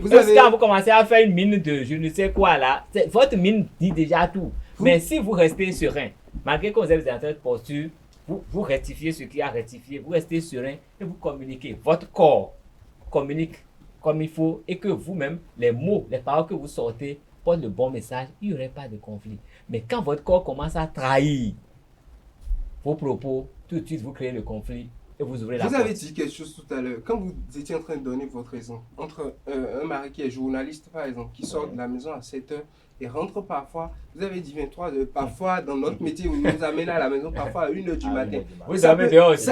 Vous dormez dehors parfois, ça peut se répéter. Vous êtes déjà la femme, le fait que vous êtes absent, crée le fait qu'elle se dit, mais là où il est, même quand elle sait que vous travaillez, que vous êtes en train de travailler là-bas, elle se dit, vous travaillez, mais elle se dit même que dans ce travail, d'autres femmes peuvent être proches de vous, ce qui peut vous amener à faire des bêtises. La solution à cela, de mon côté, par exemple, à chaque fois, qu'est-ce que je fais? Parfois, je fais vivre à ma seconde ce que je fais. C'est-à-dire que parfois, je peux être sur un lieu, quand je trouve que je suis sur un lieu de reportage qui est public, je peux lui dire, viens voir. Donc, elle me voit, au fait, dans ma posture de journaliste, comment je peux travailler. Donc, ça fait qu'elle comprend parfois quand je lui dis, je suis à un reportage. Donc, quand vous n'impliquez pas celle avec qui vous êtes, dans ce que vous faites, quelle que soit la communication, mais est-ce qu'à ce niveau-là, vous ne voyez pas que il y a une satisfaction que vous voulez combler en voulant lui faire une immersion dans votre métier. Alors que si vous avez choisi une femme qui comprend les fondements, les fondements et les enjeux de votre métier, ça, c'est plutôt... elle n'a même pas besoin de chercher à la convaincre. Je trouve bien au contraire. Vous savez, déjà pour la compréhension, vous devez lui en parler. Elle doit constater cela pour comprendre. Dès qu'elle comprend, c'est fini. Le problème est réglé. Quand vous êtes, vous revenez même. Mais elle peut comprendre et ne pas accepter. Le problème est réglé. Elle peut comprendre et ne pas accepter pas. Dès qu'elle n'accepte pas, c'est que les clauses ne sont plus établies à ce niveau et qu'il n'y a plus entente à ce niveau et que vous ne pouvez plus rester ensemble. Ce que moi j'ai l'habitude de dire, c'est que je te dis que je vais au boulot. Tu peux me retrouver à Ouidah dans la même journée. Ne pense pas que c'est autre chose. Non, c'est toujours le boulot qui m'amène à Ouidah parce que je me déplace. Que mon boulot me fait promener un peu partout. Donc là, si elle me retrouve à Ouidah ou encore à Porte-Nouveau, elle ne va pas penser à deux choses. Ah, il m'avait dit un temps qu'il pouvait se déplacer, se retrouver à n'importe quel endroit au cours de la journée. Donc c'est toujours le boulot. C'est assez simple, ça règle les problèmes. Francis Fahmy? Oui, je vais même rester sur le même exemple que l'exemple du travail. Vous savez, on a tous parlé de la communication et je pense que la communication, c'est vraiment important. Si dans un couple, il y a un manque de communication, bien la communication fait défaillance, si le gars ou bien l'homme, il reste au boulot, comme elle a dit, de 6h jusqu'à 23h, et que sa compagne, de l'autre côté, prend les choses beaucoup trop à cœur. Elle lui dit, bon, tu vas au boulot depuis le matin, Dieu seul sait ce que tu fais. On a parlé de lui faire vivre une certaine immersion. Même si elle n'arrive pas à comprendre, n'essayez surtout pas n'essayez même pas de changer sa personnalité. Parce qu'à un moment donné, elle va créer un vide dans votre couple. Et au boulot, vous allez peut-être tomber sur une femme qui sera peut-être même disposée. Ça va peut-être partir de quelque chose de plutôt platonique au départ. Mais de votre côté, vous allez peut-être même développer des sentiments pour cette personne, même sans le vouloir. Et c'est là qu'on dit souvent que, je vais me rejoindre Anna sur le coup, l'infidélité ne vient pas forcément de celui qui l'a commis. Ça vient beaucoup plus des deux côtés. Donc, ça vient parfois de moi qui suis de l'autre côté, qui crée peut-être un vide, qui crée un vide que l'autre veut même combler de l'autre côté. L'autre étant humain va vouloir tout simplement combler ce vide. Et combler ce vide, il y a quelqu'un qui est à disposer. En dehors de tout ce qui est communication, il y a quand même d'autres facteurs qui sont des facteurs très sérieux dans l'infidélité. Quand c'est des facteurs liés à la santé et aux finances. Quand vous comprenez toute la communication passe bien et qu'il y a des crises financières, si les crises là ne sont pas bien gérées, que si les deux partenaires ne sont pas vraiment forts dans la tête, ça peut tout déclencher. Et il n'y a pas que ça. Le finance, et puis maintenant, en matière de santé, quand à un moment donné, un des partenaires a une santé qui ne lui permet plus de satisfaire l'autre partenaire, ça peut déclencher beaucoup de choses d'un côté comme de l'autre. Rien que la maternité peut créer l'infidélité. Si l'homme a un certain rythme sexuel et qu'à un moment donné, sa femme, c'est une période de grossesse puis d'allaitement où la femme n'est pas forcément disponible compte tenu de son rythme, s'il ne s'adapte pas tout de suite, l'homme peut commencer et peut être infidèle. Et vous savez, quand vous avez commencé, c'est difficile d'arrêter. Qu'est-ce qui tombait tout de suite dans vos échanges, je remémore un peu les propos de mon maître spirituel, paix à son âme, qui disait qu'une femme, c'est comme une chaussure. Lorsque c'est la bonne pointure et que c'est à votre goût, elle devient la préférée dans votre gars de chaussures. Alors, lorsque c'est pas la bonne et que vous mettez des languettes, avec le temps, les languettes vous créent de l'inconfort. Les languettes s'usent. Les languettes s'usent et vous retrouvez vraiment les chaussures comme elles sont. C'est clair. Vous savez, je vais dire, c'est pas de la connaissance, c'est pas de la sagesse. C'est une grâce de trouver le bon partenaire. Non, le bon partenaire. que ce soit l'homme ou la femme, c'est une grâce de trouver le bon partenaire. Parce qu'on a beau voir en l'autre... On a beau avoir toutes les qualités. On a beau voir en l'autre toutes les qualités. On a beau en avoir aussi. Mais on ne sait pas forcément ce qu'est l'autre. Et puis vous savez, les contextes, quand les contextes changent, vous savez, il y a des gens qui sont polis quand ils n'ont pas de l'argent. Mais dès qu'ils deviennent riches, ils sont très impolis, ils sont irrespectueux, ils ne connaissent plus la valeur de l'homme. Mais quelqu'un qui est comme ça. Parce que vous dites, la DJ Missa a résolu ça dans une chanson. Il dit c'est parce qu'il était impoli, mais. Non, c'est ce que je dis. Quelqu'un qui est comme ça. Non, quelqu'un qui est comme ça. Quand il n'a pas changé de contexte, vous ne savez pas qu'il a tout ça en lui. Est-ce qu'on pense que vous savez, il y a des femmes, hein, moi je le dis ici dans notre contexte, il y a des femmes qui respectent bien leur mari quand c'est le mari qui fait tout. Mais il suffit que le mari l'aide à avoir un commerce et que ce commerce commence à marcher. Elle ne connaît plus la place du mari. Mais si jamais elle commence à avoir plus de revenus que le mari qui lui a créé ce commerce-là, c'est fini. Elle porte des connes. C'est elle qui dirige tout. Sinon, elle casse le ménage. Abdelhalim, moi, je voudrais appuyer sur 2 points avant de finir. Vous avez parlé de quelque chose tout à l'heure et je me suis souvenu d'une dame qui me parlait une fois. C'est une dame enceinte. Elle me parlait du fait que vous avez dit la maternité peut amener l'infidélité parce que elle n'arrive plus à satisfaire. La dame, là, je me souviens de ses propos, elle disait que même dans n'importe quelle situation, déjà pour régler un peu l'infidélité de l'homme, pour que ça ne soit pas du côté sexuel, c'est que dans tous les cas possibles, la femme doit pouvoir satisfaire son homme. Et satisfaire son homme ne veut pas forcément dire avoir de l'intimité, c'est que forcément du truc là, mais quoi, elle doit prendre du savon. Non, quand elle est dans le besoin, son rôle de femme. Quand elle est dans le besoin, quand l'homme est dans le besoin, elle trouve le moyen, même étant enceinte jusqu'à 9 mois de grossesse, de satisfaire son homme pour qu'il n'aille pas au dehors. Pas forcément laisser. Pas forcément. Je ne voudrais pas utiliser les gros mots. Attendez, je ne voudrais pas utiliser les gros mots, mais c'est que pas forcément laisser cette femme, pas forcément permettre à l'homme d'entrer là où il faut entrer. La satisfaction est dans d'autres. Au contraire. Maintenant, il est conseillé à une femme enceinte d'avoir régulièrement des rapports sexuels. Et ça facilite même l'accouchement plus tard. Donc, la grossesse n'est pas un facteur pour qu'il n'y ait pas de rapports sexuels. C'est même un facteur stimulant pour qu'il y ait plus de rapports sexuels. Vous avez parlé d'un pan, le mauvais choix. Parfois, tout ce que nous disons, c'est bon, hein. Mais vous voyez, vous êtes confrontés à des femmes, parfois, vous êtes parfaits partout, mais c'est qu'elles ont une insatisfaction permanente. Non. Est-ce que ce que vous dites, ça, la société joue un grand rôle. Vous savez, il y a des femmes qui vont dire, mais comment tu peux sortir avec un seul homme entre filles, vous comprenez? Dans la société, il y a même des mamans qui disent, mais toi tu es avec lui, qui te donne quoi? Mais il y a plein d'hommes en ville qui peuvent t'aider. Donc, quand la personne n'est pas mûre dans la tête, n'est pas vraiment stable, et qu'elle commence à entendre certaines choses, ben elle y va. Mais il y a également un autre problème, hein, c'est le fait d'aimer la mauvaise personne, d'aimer le mauvais choix. Voilà. Parce que parfois, on est conscient quand vous ne détectez pas, ça ne colle pas, même parce qu'on a des ressentis pour la personne. Quand vous ne détectez pas tôt le mauvais choix, là, ça devient un piège. On n'arrive jamais à détecter. C'est que non, quand vous ne détectez pas ça, quand vous ne détectez pas ça, tôt, que l'homme n'est pas un fruit qu'on peut tester avec la même moitié à l'intérieur. Détecter cela, ça ne veut pas dire le jour où on se met ensemble, je le sais. Non. Détecter cela, c'est que je me dis que la première année de ma relation n'est pas une année à compter parce que pendant cette année, je la mets dans tous les cas. Elle estime que vous êtes en couple. Pour moi, je la mets dans tous les caractères possibles pour la tester. Lorsqu'on parle de qui tu fréquentes, et je te dirai qui tu es. Donc, il faut ouvrir l'œil. Il faut voir. Pour regarder l'œil. Non, c'est justement la question. Quand tu es à Moussou, c'est la question que. Bon modèle que vous avez devant vous. Prenez un temps pour la regarder. Sa famille, c'est comment? Dis-moi qui tu fréquentes. Je dirai qui tu es. Il y a des gens qui sont infidèles.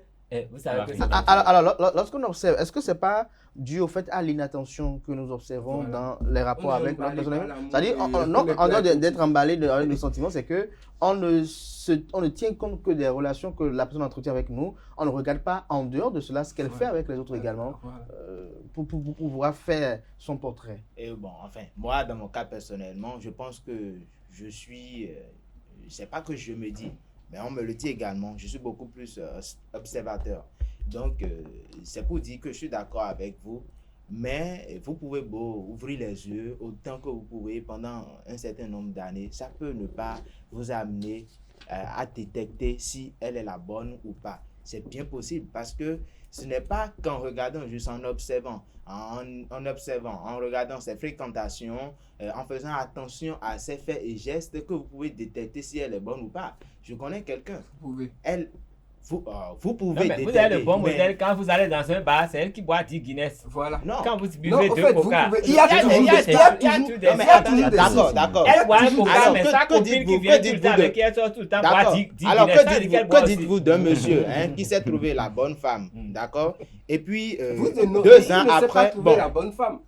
Une femme qui dans a le pensé bonne. processus, à un bout qu'il a pensé bonne. À un moment donné, il y a quelque chose à laquelle vous ne voulez pas comprendre qu'il peut y arriver que la façon dont vous exprimez que l'on peut observer et détecter la bonne femme, vous pouvez aussi vous tromper là-dessus. Ça peut forcément arriver, c'est ce que je dis. Je ne refuse pas. On peut observer et se rendre compte que c'est peut-être la bonne femme. Mais au fil du temps, ça peut être la mauvaise encore. C'est parce que les situations... Non, arrêtez, vous n'êtes pas Dieu. Si vous observez bien, vous allez... Non, vous pouvez bien observer et vous tromper encore là-dessus. Un petit mot pour conclure, je dirais tout simplement. Pourquoi vous voulez conclure alors que le débat est à chaud? On veut conclure. On va y revenir demain.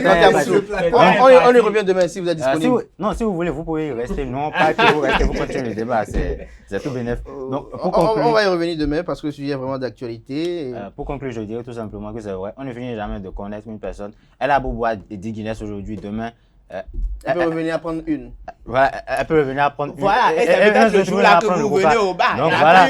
Donc prenez votre mal en patience. Prenez votre mal en patience et puis continuez avec votre problème. Merci à tout un chacun pour vos différentes opinions. On va y revenir demain, chers amis internautes. Vous comprenez un peu que le sujet est véritablement d'actualité. Il parsème les discussions chaque jour que l'on se lève. On en parle d'infidélité dans les couples, de part et d'autre. On en parlera. Mais il y a une chose qui m'a véritablement intéressé dans ce débat du jour, avoir la bonne femme, c'est une grâce, c'est vrai, c'est une grâce. Le bon partenaire, effectivement, que ce soit l'homme ou la femme, c'est une grâce. Et je crois que demain, on va y revenir. Merci à vous, chers amis internautes à présent. On reçoit le professeur David Kofi-Aza qui nous dit si le fait de s'enduire du liquide orgasmique des femmes fontaines est-il propitiatoire à la réalisation de vœux à l'endroit de la divinité Minonan.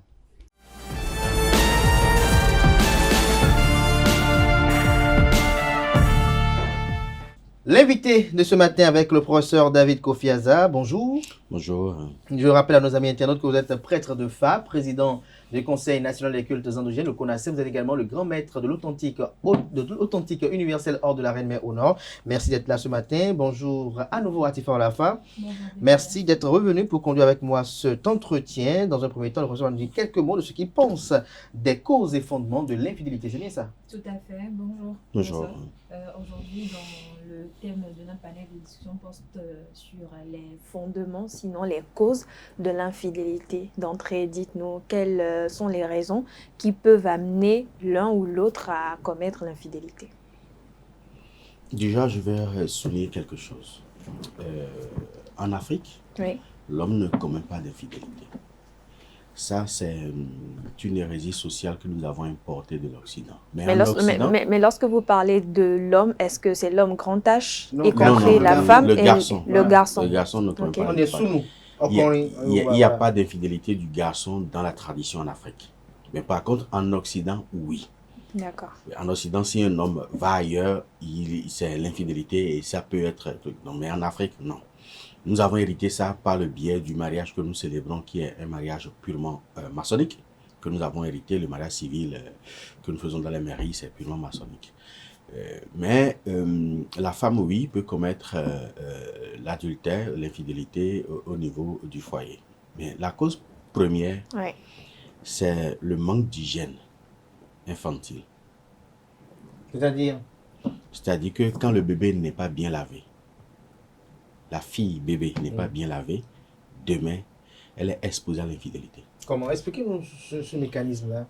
Vous savez, dans un passé même très, très proche, quand la femme accouche et que c'est une fille, c'est la même chose pour le garçon aussi.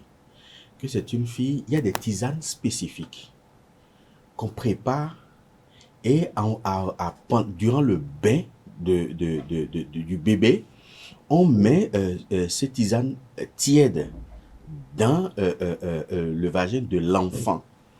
Bueno roso. C'est une plaie au fait. Donc, on traite correctement cette plaie-là. Ce qui fait que même jusqu'à 18 ans, même jusqu'à 20 ans, la jeune fille ne sent pas le besoin d'aller vers un homme. Et pour le faire, c'est qu'il faut la forcer. La plupart du temps, il y a encore, je dirais, 40 ans, 50 ans, les jeunes filles étaient déviégées par la force, par la brutalité. Et jusqu'à 20 ans, 22 ans, même parfois même 25 ans. Mais aujourd'hui, déjà à 12 ans, la fille connaît, sent déjà le besoin d'aller vers un garçon. Et cette envie-là qui prend cette fille depuis l'âge de 12 ans, quand elle va atteindre... Il y a des filles de 18 ans, de 20 ans, qui ont déjà connu 15, 20 hommes à 18 ans. Ils ont déjà au moins 20 personnes, ont déjà pris par là. C'est ce besoin-là qu'elle commence par ressentir déjà à l'âge de 12 ans, qui la conduit vers là-bas. C'est la cause première, en fait. Ça n'a pas un autre nom. La deuxième chose, c'est le manque d'éducation. Vous savez, depuis les années 90, les femmes ont commencé par s'émanciper de plus en plus et sentent le besoin de travailler davantage, soit dans le commerce, soit dans l'administration privée, soit dans l'administration publique et tout ça. Donc tout ça fait que on n'a plus le temps d'éduquer les enfants. Or, si la femme hier n'avait pas le temps, c'était la vieille qui s'en occupait. Ces vieilles qui s'occupaient de l'éducation des enfants aujourd'hui sont traitées de sorcières. Donc, là également, l'éducation est complètement ratée. De sorte que la fille est laissée à elle-même. C'est peut-être la boniche qui l'éduque. Quelle éducation elle-même elle a reçue pour transmettre, pour transmettre à l'enfant, de sorte que quand l'enfant va maintenant s'engager dans le processus d'une union avec un garçon, elle n'a pas du tout la notion de vivre en couple. Parce que vivre en couple, c'est une autre éducation qu'on doit transmettre ou qu'on devrait transmettre à la fille. Donc, elle parle aux garçons tout comme si elle parle aux gens de la rue. Et ça fait que certains commencent par, je dirais, s'en méfier. Et au bout du rouleau, le manque d'affection que cette fille-là commence par ressentir au niveau du garçon va commencer par le chercher ailleurs. Et va commencer par discuter avec d'autres garçons qui, avec la langue mielleuse, lui dit tout ce qu'elle veut entendre. Parce que la femme veut entendre des choses. Alors qu'aujourd'hui, le monde a tellement évolué que l'homme conscient n'a plus le temps de dire ces choses-là à la femme. Parce qu'il est préoccupé par le manger, le loyer, l'électricité, l'eau, le téléphone et tout. Et ça fait que la femme cherche à combler ce vide-là ailleurs. Et là, elle tombe dans les travers. Tout à l'heure, dans votre argumentaire, vous avez parlé de notion de vie de couple. Pour vous, c'est quoi la vie en couple et quels en sont les enjeux? La vie en couple n'a rien à voir avec l'amour. Je l'ai toujours dit, s'aimer ne suffit pas pour vivre ensemble. La vie ensemble, c'est toute autre chose, qui implique 3 principes. Le premier, c'est la paix. Parce que pour vivre ensemble avec quelqu'un et que la personne n'est pas en paix ou vous ne lui collez pas la paix, le premier réflexe de la personne, c'est de se débarrasser de vous sans état d'âme. Le deuxième principe, c'est le respect. Si vous vivez avec quelqu'un et qu'il n'y a aucun sens de respect dans vos propos, dans vos comportements, dans vos actes, le premier réflexe, c'est de se débarrasser de vous sans état d'âme. Et la troisième chose, c'est la fidélité. Et la fidélité va dans les deux sens, pas sur le plan sexuel au niveau de l'homme, mais l'homme a le devoir de fidélité envers sa femme ou envers sa conjointe. Et ce devoir de fidélité que l'homme a envers sa conjointe, c'est de pouvoir la protéger, de pouvoir la défendre contre toute personne. Même si elle est en tort, il faudrait que l'homme soit en mesure de défendre sa femme dehors et arriver à l'intérieur, il peut la sermonner. Et de l'autre côté, la femme a également ce même devoir de fidélité, donc de défendre son homme, mais là, cette fidélité va jusqu'au niveau sexuel pour la femme. Et ça, je parle d'Afrique, je ne parle pas d'Europe. Mais professeur, à quel moment on parle d'infidélité? Comment cela se manifeste et quels sont les signes? On parle d'infidélité, il faut préciser. Parce qu'il peut y avoir d'infidélité qui ne soit pas sexuelle. Sexuelle, ok. Voilà. Quand par exemple... D'entrée de jeu pour, de façon pédagogique, faire comprendre à nos amis internautes, quels sont les différents types d'infidélité selon vous? L'infidélité peut être comportementale. C'est pas forcément sexuel. C'est-à-dire que si je m'entends avec un ami de mon mari, ou je m'entends avec un frère de mon mari pour comploter sur le dos de mon mari, c'est qu'il y a infidélité. C'est si je m'entends par exemple avec la sage-femme ou avec l'infirmier pour stimuler une maladie quelconque, pour gruger mon mari, c'est une infidélité. C'est que l'infidélité renvoie à la notion de la confiance. Quand la confiance est rompue, c'est qu'il y a infidélité. Parce que la base de l'infidélité, c'est le manque de confiance. C'est quand la confiance est rompue. Mais après ça, l'infidélité sexuelle démarre à partir du moment où vous avez le premier rapport sexuel avec votre partenaire. Dès que beaucoup pensent que tant que on a non, ça ne veut rien dire. Au niveau du phare, par exemple, ça ne veut rien dire. Tant que vous avez le premier rapport sexuel avec votre partenaire, à partir de ce moment-là, vous avez scellé un lien spirituel. C'est-à-dire quoi? Tant que l'union n'a pas été faite dans les règles de l'art, c'est ça? Donc, c'est deux choses différentes. C'est-à-dire... Tant que vous couchez ensemble déjà, c'est que... Le jour où vous vous rencontrez et que vous couchez ensemble, c'est que vous avez scellé entre vous. Parce que l'union, c'est d'abord entre deux personnes. Et après, on implique les deux familles. Pour ne pas dire les quatre familles. Deux du côté paternel et deux du côté maternel. Dès que vous avez le premier rapport sexuel, à partir de ce moment-là, si la femme va encore ailleurs, c'est l'infidélité. Même si l'homme n'est pas encore allé en famille, c'est l'infidélité, ça n'a pas un autre nom. Parce que le problème ici, c'est un problème vibratoire. Puisque quand vous avez un rapport sexuel non protégé avec votre partenaire, donc le premier rapport non protégé, à partir de ce moment-là, à chaque rapport sexuel, l'individu déverse en vous des énergies qui prennent 2 à 3 menstruations avant d'être épurées. Donc, pendant 2 à 3 menstruations, les hypermétaproto-éléments de l'individu demeurent en vous. Si un autre homme passe par là, il y a interférence vibratoire. Et l'interférence vibratoire, c'est ça qui cause des ennuis maintenant à votre partenaire, qui va commencer par avoir des difficultés sur le plan professionnel, des difficultés économiques et même sanitaires. Donc l'infidélité de la femme est interdite, mais celle des hommes est autorisée. Celle des hommes est autorisée parce que l'homme ne prend rien chez la femme, mais c'est la femme qui prend tout chez l'homme. Puisque son utérus est un incubateur qui reçoit les énergies qui les transforment.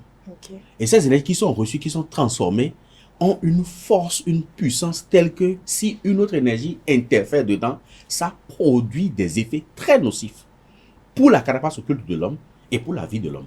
J'ai une question à ça vous faire rire, sur ce que l'ami internaute qui est très adepte de ce rendez-vous aussi va suivre également. Maintenant, je vais vous poser cette question, savoir, lorsque l'on pénètre une femme et qu'on sent que l'intérieur est chaud, qu'est-ce qu'il faut faire?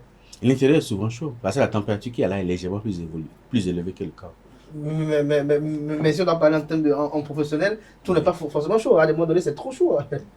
Non. Autant c'est chaud chez la femme, autant c'est chaud aussi chez l'homme. C'est chaud puisque c'est le sang au niveau de l'homme qui agit et ce sang est chaud. Au niveau de la femme, à moins que la femme, juste avant, elle fait quelque chose d'abord avant de venir. Elle allait faire peut-être sa toilette intime avant de venir. Sinon, c'est la toilette intime ou elle vient de se faire frotter un peu avant de venir? Oh, bon, c'est ça dépend du chaud dont tu parles. Est-ce que c'est le sec? Est-ce que c'est sec? Ou est-ce que jusque là, on dit en fond, mieux n'a pas de FIFA. C'est que la matrice n'est jamais chaude, elle est toujours fraîche. Elle est toujours fraîche.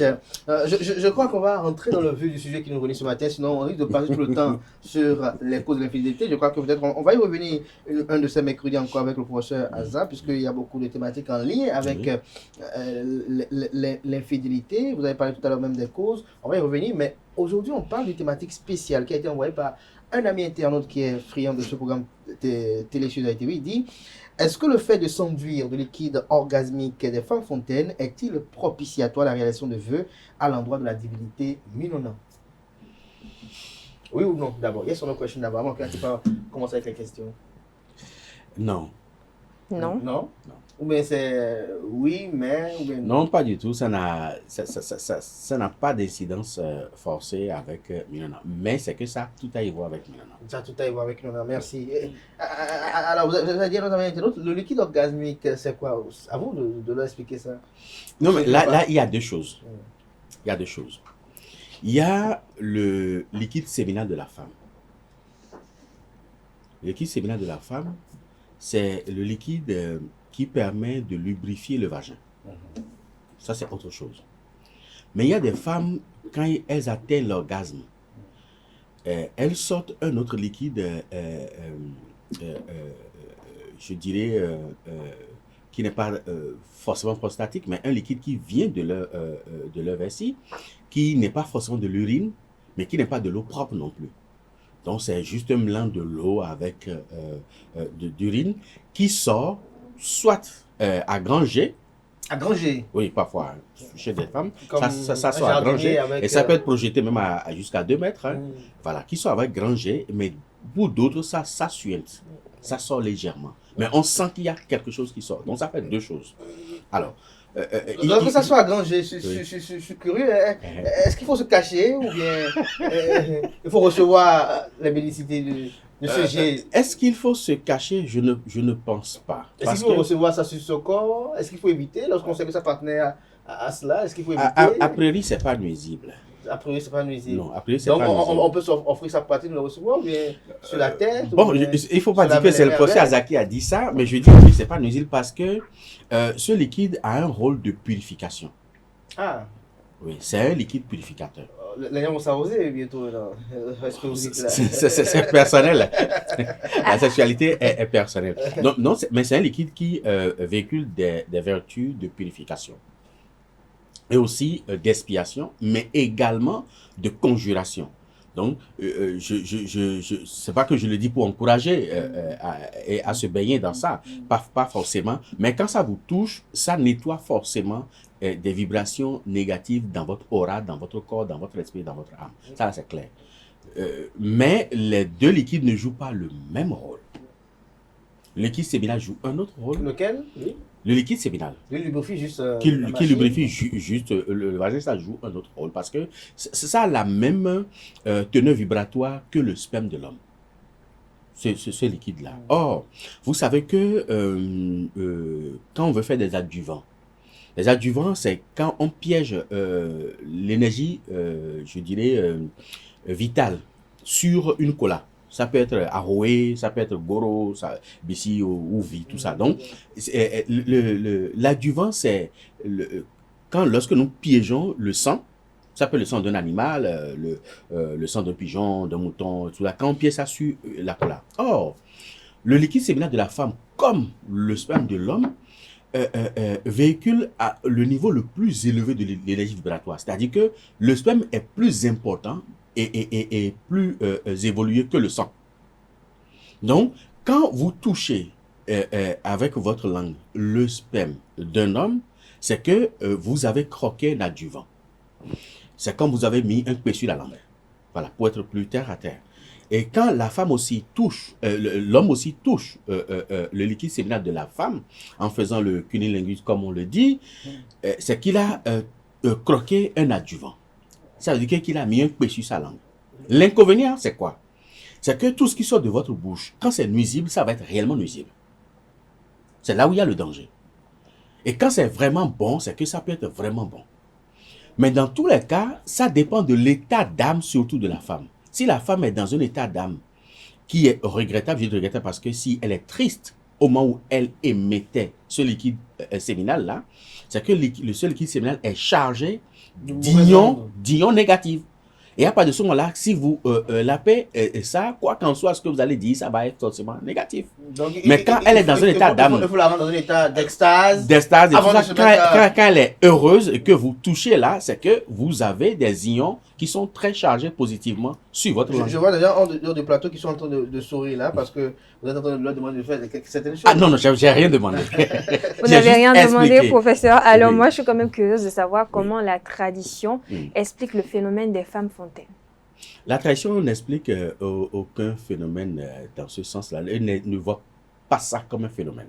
Okay. Mais vois ça comme un sens normal, dans le sens normal des choses, au fait. Mais il y a une nuance. Il y a la tradition conçoit que la femme qui souffre d'énurésie et qui en menstrue urine est nuisible pour son mari. Comment? Elle peut tuer le mari. C'est-à-dire expliquer. C'est-à-dire que quand la femme souffre d'énurésie, l'énurésie c'est quoi? C'est le fait d'uriner inconsciemment. Voilà. Quand la femme souffre de ça et qu'elle urine la nuit, surtout, et en menstrue, elle urine également pendant sa menstruation. À la fin de cette menstruation, si l'homme a des rapports sexuels avec elle, l'homme commence par être dévitalisé sur le plan spirituel. C'est de ça que parle la tradition. Mais lors du rapport sexuel, l'orgasme de la femme qui l'amène à gicler du liquide, arroser le lit et à mouiller tout, la tradition n'a aucun souci par rapport à ça parce que c'est dans l'ordre normal du fonctionnement de la matrice, donc de la puissance de Minona. Alors, avant de venir à ma prochaine question, je vous avais parlé tout à l'heure d'énurésie. Est-ce que parfois c'est dû à des envoûtements ou c'est de façon naturelle chez la femme? Ça peut être naturel comme ça peut être provoqué. C'est provoqué par la grenouillère. On utilise la grenouille pour provoquer ça chez la femme. Pour provoquer cela. Alors, souvent, quand la femme quitte un homme, l'homme n'a pas apprécié, bon, juge que la femme l'a... Pour la titiller un peu. Voilà, mais c'est quand même méchant. Oui, c'est méchant, mais ça fait partie des combats que nous sommes en train de mener parce que ces connaissances-là, on devait les arracher des mains des inconscients, des jeunes inconscients. Parce que je ne suis pas sûr qu'un vieux sage puisse donner cette connaissance-là à un jeune pour aller placer ça à une femme. Donc, il y a des jeunes qui ont accédé à des connaissances de destruction et qui s'enivrent en fait, quoi. Et pour ça, détruire, c'est leur manière de vivre. Et il faut combattre ça. Il faut combattre ça. Alors, ma prochaine question, c'est quelle en est la connotation spirituelle des femmes fontaines ou du liquide orgasmique?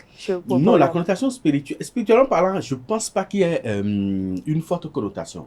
Seulement, c'est le liquide en lui-même qui contient des vibrations qui sont capables de purifier, comme je l'ai dit, ou d'expier un individu, ou même de procéder à une substitution de l'individu. Si par exemple quelque chose, un événement négatif devait lui arriver, le fait de recevoir ce liquide là sur le corps déplace l'événement négatif.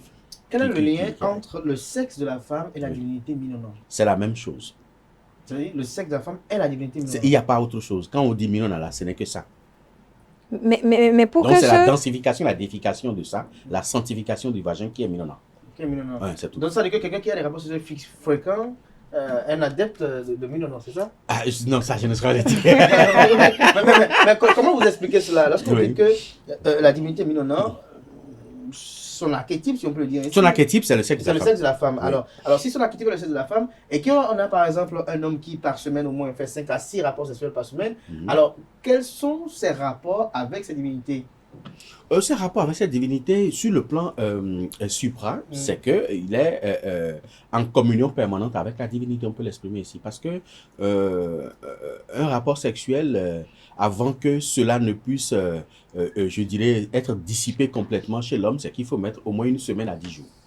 Une semaine à 10 jours. À 10 jours. C'est-à-dire que quand l'homme fait le rapport sexuel une fois, c'est qu'il peut maximum normalement mettre une semaine à 10 jours pour reprendre, sauf cas de force majeure. Sauf cas de force majeure. Alors lorsque vous en parlez ainsi, alors lorsqu'il y a un homme qui a des rapports sexuels fréquents, est-ce qu'il a besoin de faire recours à la divinité Minona pour ne pas que, si cela n'est pas en équation avec son signe face, cela le nuise? Il n'a pas forcément besoin de faire recours régulièrement à Minona, puisqu'il est toujours en contact direct avec la matière prima de Minona même. Et à partir de ce moment-là, s'il sait comment s'y prendre, oui, il peut jouir de toutes les potentialités de Minona rien qu'en ayant des rapports sexuels. Mais seulement, et seulement si la femme avec qui ou les femmes avec qui il a ce rapport sexuel lui sont restées fidèles. Si c'est juste un rapport, parce qu'on trouve un coup, on tape, on trouve ici, on tape, on trouve ici, on tape, ça n'a rien à voir. Ça n'a rien à voir. Non. Mais si vous avez une femme ou des femmes qui vous sont restées fidèles, vous pouvez jouir pleinement des potentialités de Minona, donc de l'énergie matricielle, rien qu'en ayant le rapport sexuel avec. Justement, parlant de la divinité Minonan, quel est son champ d'action? Son champ d'action, c'est d'abord une divinité protectrice, une divinité, une mère nourricière. Et quand on dit mère nourricière, on parle de l'abondance du bien matériel et financier. On parle également de la couverture, en quelque sorte. Et surtout, on parle aussi de l'élévation matérielle et financière. Mais là également, l'autre piège d'être, je dirais, en harmonie avec les Minonans, c'est qu'on dégage un charme irrésistible. C'est-à-dire quoi? C'est-à-dire que partout... En fait, on est un vrai tombeur. Voilà, exactement. Et partout on passe, même si vous ne dites rien du tout, ce sont les femmes qui pleurent derrière vous et tout, parce qu'elles sont attirées par elles-mêmes, en fait. C'est pour ça qu'on dit... C'est-à-dire que quand la femme envoie le vagin au marché, il ne reste pas invendu. On va trouver forcément quelqu'un qui va l'acheter, au fait. Donc, c'est des gens qui... Il y a toujours le client pour ça. Il y a toujours le client. Donc, c'est des gens qui ne manquent pas, au fait, de faire tomber des femmes en réalité. Donc, ils ont un charme accrocheur, un charme irrésistible vis-à-vis de la femme. Alors, on parle justement de la divinité Minonan, à part ce que vous avez cité tout à l'heure. De quoi se nourrit concrètement cette divinité? Cette divinité se nourrit surtout de tout comme les autres divinités, mais seulement que Minonan se nourrit exclusivement en dehors de son archétype, oui, qui se nourrit du phallus. Du phallus, pas seulement du phallus, mais a besoin d'être arrosé par le liquide séminal de l'homme. Minonan se nourrit des énergies ou des champs d'action d'énergie féminine. C'est-à-dire que jamais un coq, jamais un bouc, donc soit c'est une poule, soit c'est une chèvre. C'est que les énergies de douceur. De douceur. Voilà, c'est pour ça que la femme incarne une énergie de douceur. Douceur. Alors, on parle de, si Abdelkader me le fait, on parle de femme fontaine, on parle de liquide séminal, et tout à l'heure vous avez dit qu'il y a ce liquide-là qui permet de purifier l'homme. Oui. Comment se servir de ce liquide-là pour se purifier? Est-ce qu'il faut le prendre sur le visage, sur la tête, ou le recueillir dans le creux des mains, ou comment ça se passe? Pourquoi pas dans la bouche? C'est une possibilité aussi. Oui, c'est une possibilité, puisque au moment où vous voulez faire tomber la femme, si elle gicle dans votre bouche, vous allez faire quoi? Justement, celui qui a donné ce thème-là, c'est parce que je vais trahir ton secret, cher ami, c'est que lorsqu'il va faire le cueillir oui, à chaque fois, ça arrose sa tronche. Ça arrose sa tronche et il se demande est-ce que ça n'aura pas d'impact sur ses affaires, sur ses activités financières et autres. Et donc, il est très pris par cela également. Non, ça n'aura pas d'impact négatif sur ses affaires. Sur ses affaires. Non, au contraire, ça va dégager tout ce qui est négatif. Dégager tout ce qui est négatif. Alors, si ce liquide-là permet de se purifier, est-ce que ça permet de réaliser des vœux? Non, le liquide ne permet pas de réaliser les vœux. Parce que son rôle, c'est de purifier d'esprit. Mais c'est le rapport sexuel qui permet de réaliser les vœux. Comment? C'est-à-dire que lors des derniers moments, si vous ne pouvez pas vous contenir, vous pouvez vous exprimer directement. Je l'ai toujours dit, c'est le meilleur moment de communiquer avec Dieu. Je dis, mais le meilleur moment de communiquer avec Dieu. Et c'est pendant ce temps-là, si vous pouvez vous contenir mentalement, vous émettez votre vœu. C'est inutile de citer un chapelet de vœux. Vous concevez l'image de ce que vous voulez mentalement. Et pendant ce dernier moment-là, vous commencez par envoyer ce flash-là régulièrement. À quelques instants avant. À quelques instants avant. Et vous commencez à envoyer ce flash-là. Vous faites une fois, deux fois, trois fois, vous allez commencer par avoir le bout du tunnel par rapport à la réalisation. Exactement. Expérimentez, vous allez voir. Alors, ma question ici, oui, c'est que pensez-vous de ceux qui sont friands du coït interrompu? Quelle est la charge spirituelle qui reçoivent des gens qui ne jugent jamais dans la femme et qui parfois ont des rapports sexuels protégés? Ça, c'est une option personnelle, puisque la sexualité est une liberté absolue. Seulement que la femme, si elle est exposée ou si elle est habituée à ça, ça va provoquer progressivement une désynchronisation de son système sanitaire. Elle va commencer par tomber régulièrement malade. Donc, c'est comme si elle ne fait pas l'amour. Parce qu'au bout du rouleau, il n'y a pas que le physique. Il y a aussi le spirituel dont la femme a besoin. Donc la femme a besoin de recevoir ce liquide-là. Et sa matrice a besoin de puiser l'énergie vitale qu'il y a dedans. Et puis après, le reste est lavé et rejeté. Donc chaque fois, quand on ne lui donne pas, ou alors le rapport est règlement protégé, ça va progressivement, ça peut mettre du temps, peut-être des mois, peut-être des années, à désintégrer progressivement son système sanitaire. Dans la Grèce antique, le coït est interrompu a une symbolique, mais dans la tradition, chez nous, ça n'a pas de Non, sens. ça n'a pas de sens. Alors, quant au sperme qui sort, est-ce que le sperme qui sort, est-ce qu'on peut le prendre dans la main? Est-ce que ça peut toucher le corps? Est-ce que ça peut toucher le sol? Dites-nous. Toucher le sol, ce n'est pas bien. Parce que quand ça touche le sol, il y a des énergies qui s'agglutinent autour. Ces énergies-là, une fois autour, vont puiser l'énergie vitale qu'il y a dedans. C'est comme si vous versez le sang par terre. Et après, ces énergies-là vont rester. Vous dites, si on reste là, on trouve les bonnes choses. C'est comme un enfant qui vient chaque fois chez vous, vous lui donne du gâteau. Demain, il va revenir en ayant conscience qu'il va trouver ce gâteau-là. Donc, ces énergies-là vont rester là et ils sont nuisibles. Nuisibles comment? Vont provoquer chaque fois des situations où vont vous donner l'envie, vont susciter l'envie en vous de faire règlement ce rapport sexuel-là et maintenant de pouvoir déverser le sperme par terre pour qu'eux puissent s'en régaler. Mais en dehors de ça, le sperme peut toucher le corps. Vous savez que ça nettoie les yeux. Ah bon? Quand vous avez des problèmes de baisse d'acuité visuelle, après le rapport sexuel, reprenez le sperme dans le vagin de la femme et passez ça sur les yeux. Le soir. De l'homme ou bien de la femme? Non, quand vous finissez de jouir. Il y en a pour qui ça sera très bénéfique. Quand vous finissez de jouir en la femme, il faut le faire la nuit. Vous prélevez le sperme maintenant, le liquide au niveau du vagin de la femme. Une fois que l'homme a mis dans la femme. Voilà. Vous prélevez ça et vous passez ça sur les yeux. Mais si ça veut venir qu'il le recueille lui-même dans sa paume de main. Non, il faut que ça rentre d'abord au niveau de la femme. Et c'est après ça qu'il faut. Comment on peut rattraper ça? Non, on rattrape ça. Ça ne part nulle part. Après, c'est repoussé. Il suffit de mettre les doigts dedans et puis de passer ça sur les yeux. Faites ça le soir et le lendemain matin, observez vos yeux. Ça nettoie complètement les yeux. Et ça lutte contre les baisses d'acuité visuelle. Et également la tension oculaire. Okay. Ça régule la tension oculaire. De sorte que ceux qui en souffrent commencent par être soulagés. L'autre question également, est-ce qu'on peut jouir pieds nus? Est-ce que c'est conseillé? Non, ce n'est pas conseillé d'avoir en contact avec le sol, pas avec un tapis. En contact avec le sol, ce n'est pas bien. Dans cette position-là, pour faire l'amour. Ou alors mettez des chaussettes. Ou alors mettez une natte par terre ou un tapis par terre. Mais pourquoi? Parce que c'est une, je dirais, c'est une offense à l'énergie tellurique. Si vous l'impliquez dans votre relation, c'est une offense à l'énergie tellurique. Il faudrait que ça soit uniquement vous seul. Donc, vous devez forcément être isolé. Ou jeter un pain par terre et monter sur le pain. Si on donne ça, le sperme peut toucher le corps. Ça peut toucher le corps. Et puis, même la tête, n'importe où. Même la tête. Quand il y a des fois où les femmes qui souffrent de, je ne sais pas quand vous avez des chutes de cheveux. Voilà, des culs chevelus. Il suffit qu'elle passe ça dedans et ça nourrit la peau et ça fait repousser encore les cheveux. C'est un liquide quand même épris de bénéfices. De beaucoup de vertus. Et de beaucoup de vertus, apparemment.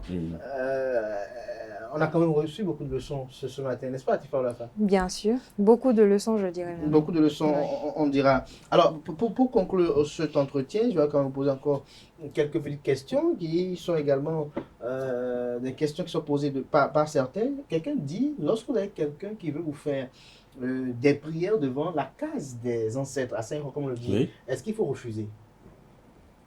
C'est une digression, hein, pas dans le sujet. Si on veut. C'est-à-dire, c'est un de nos compatriotes qui vit à l'étranger qui dit qu'il a un oncle qui lui demande de rentrer pour qu'il lui fasse une prière devant la case des ancêtres. Oui, ça c'est forcément dans la case, même pas devant, mais dans la case. Est-ce qu'on peut aller faire un vœu pour un vivant dans cette case? Oui, puisque la case des ancêtres représente, c'est le prolongement de l'ancêtre éponyme.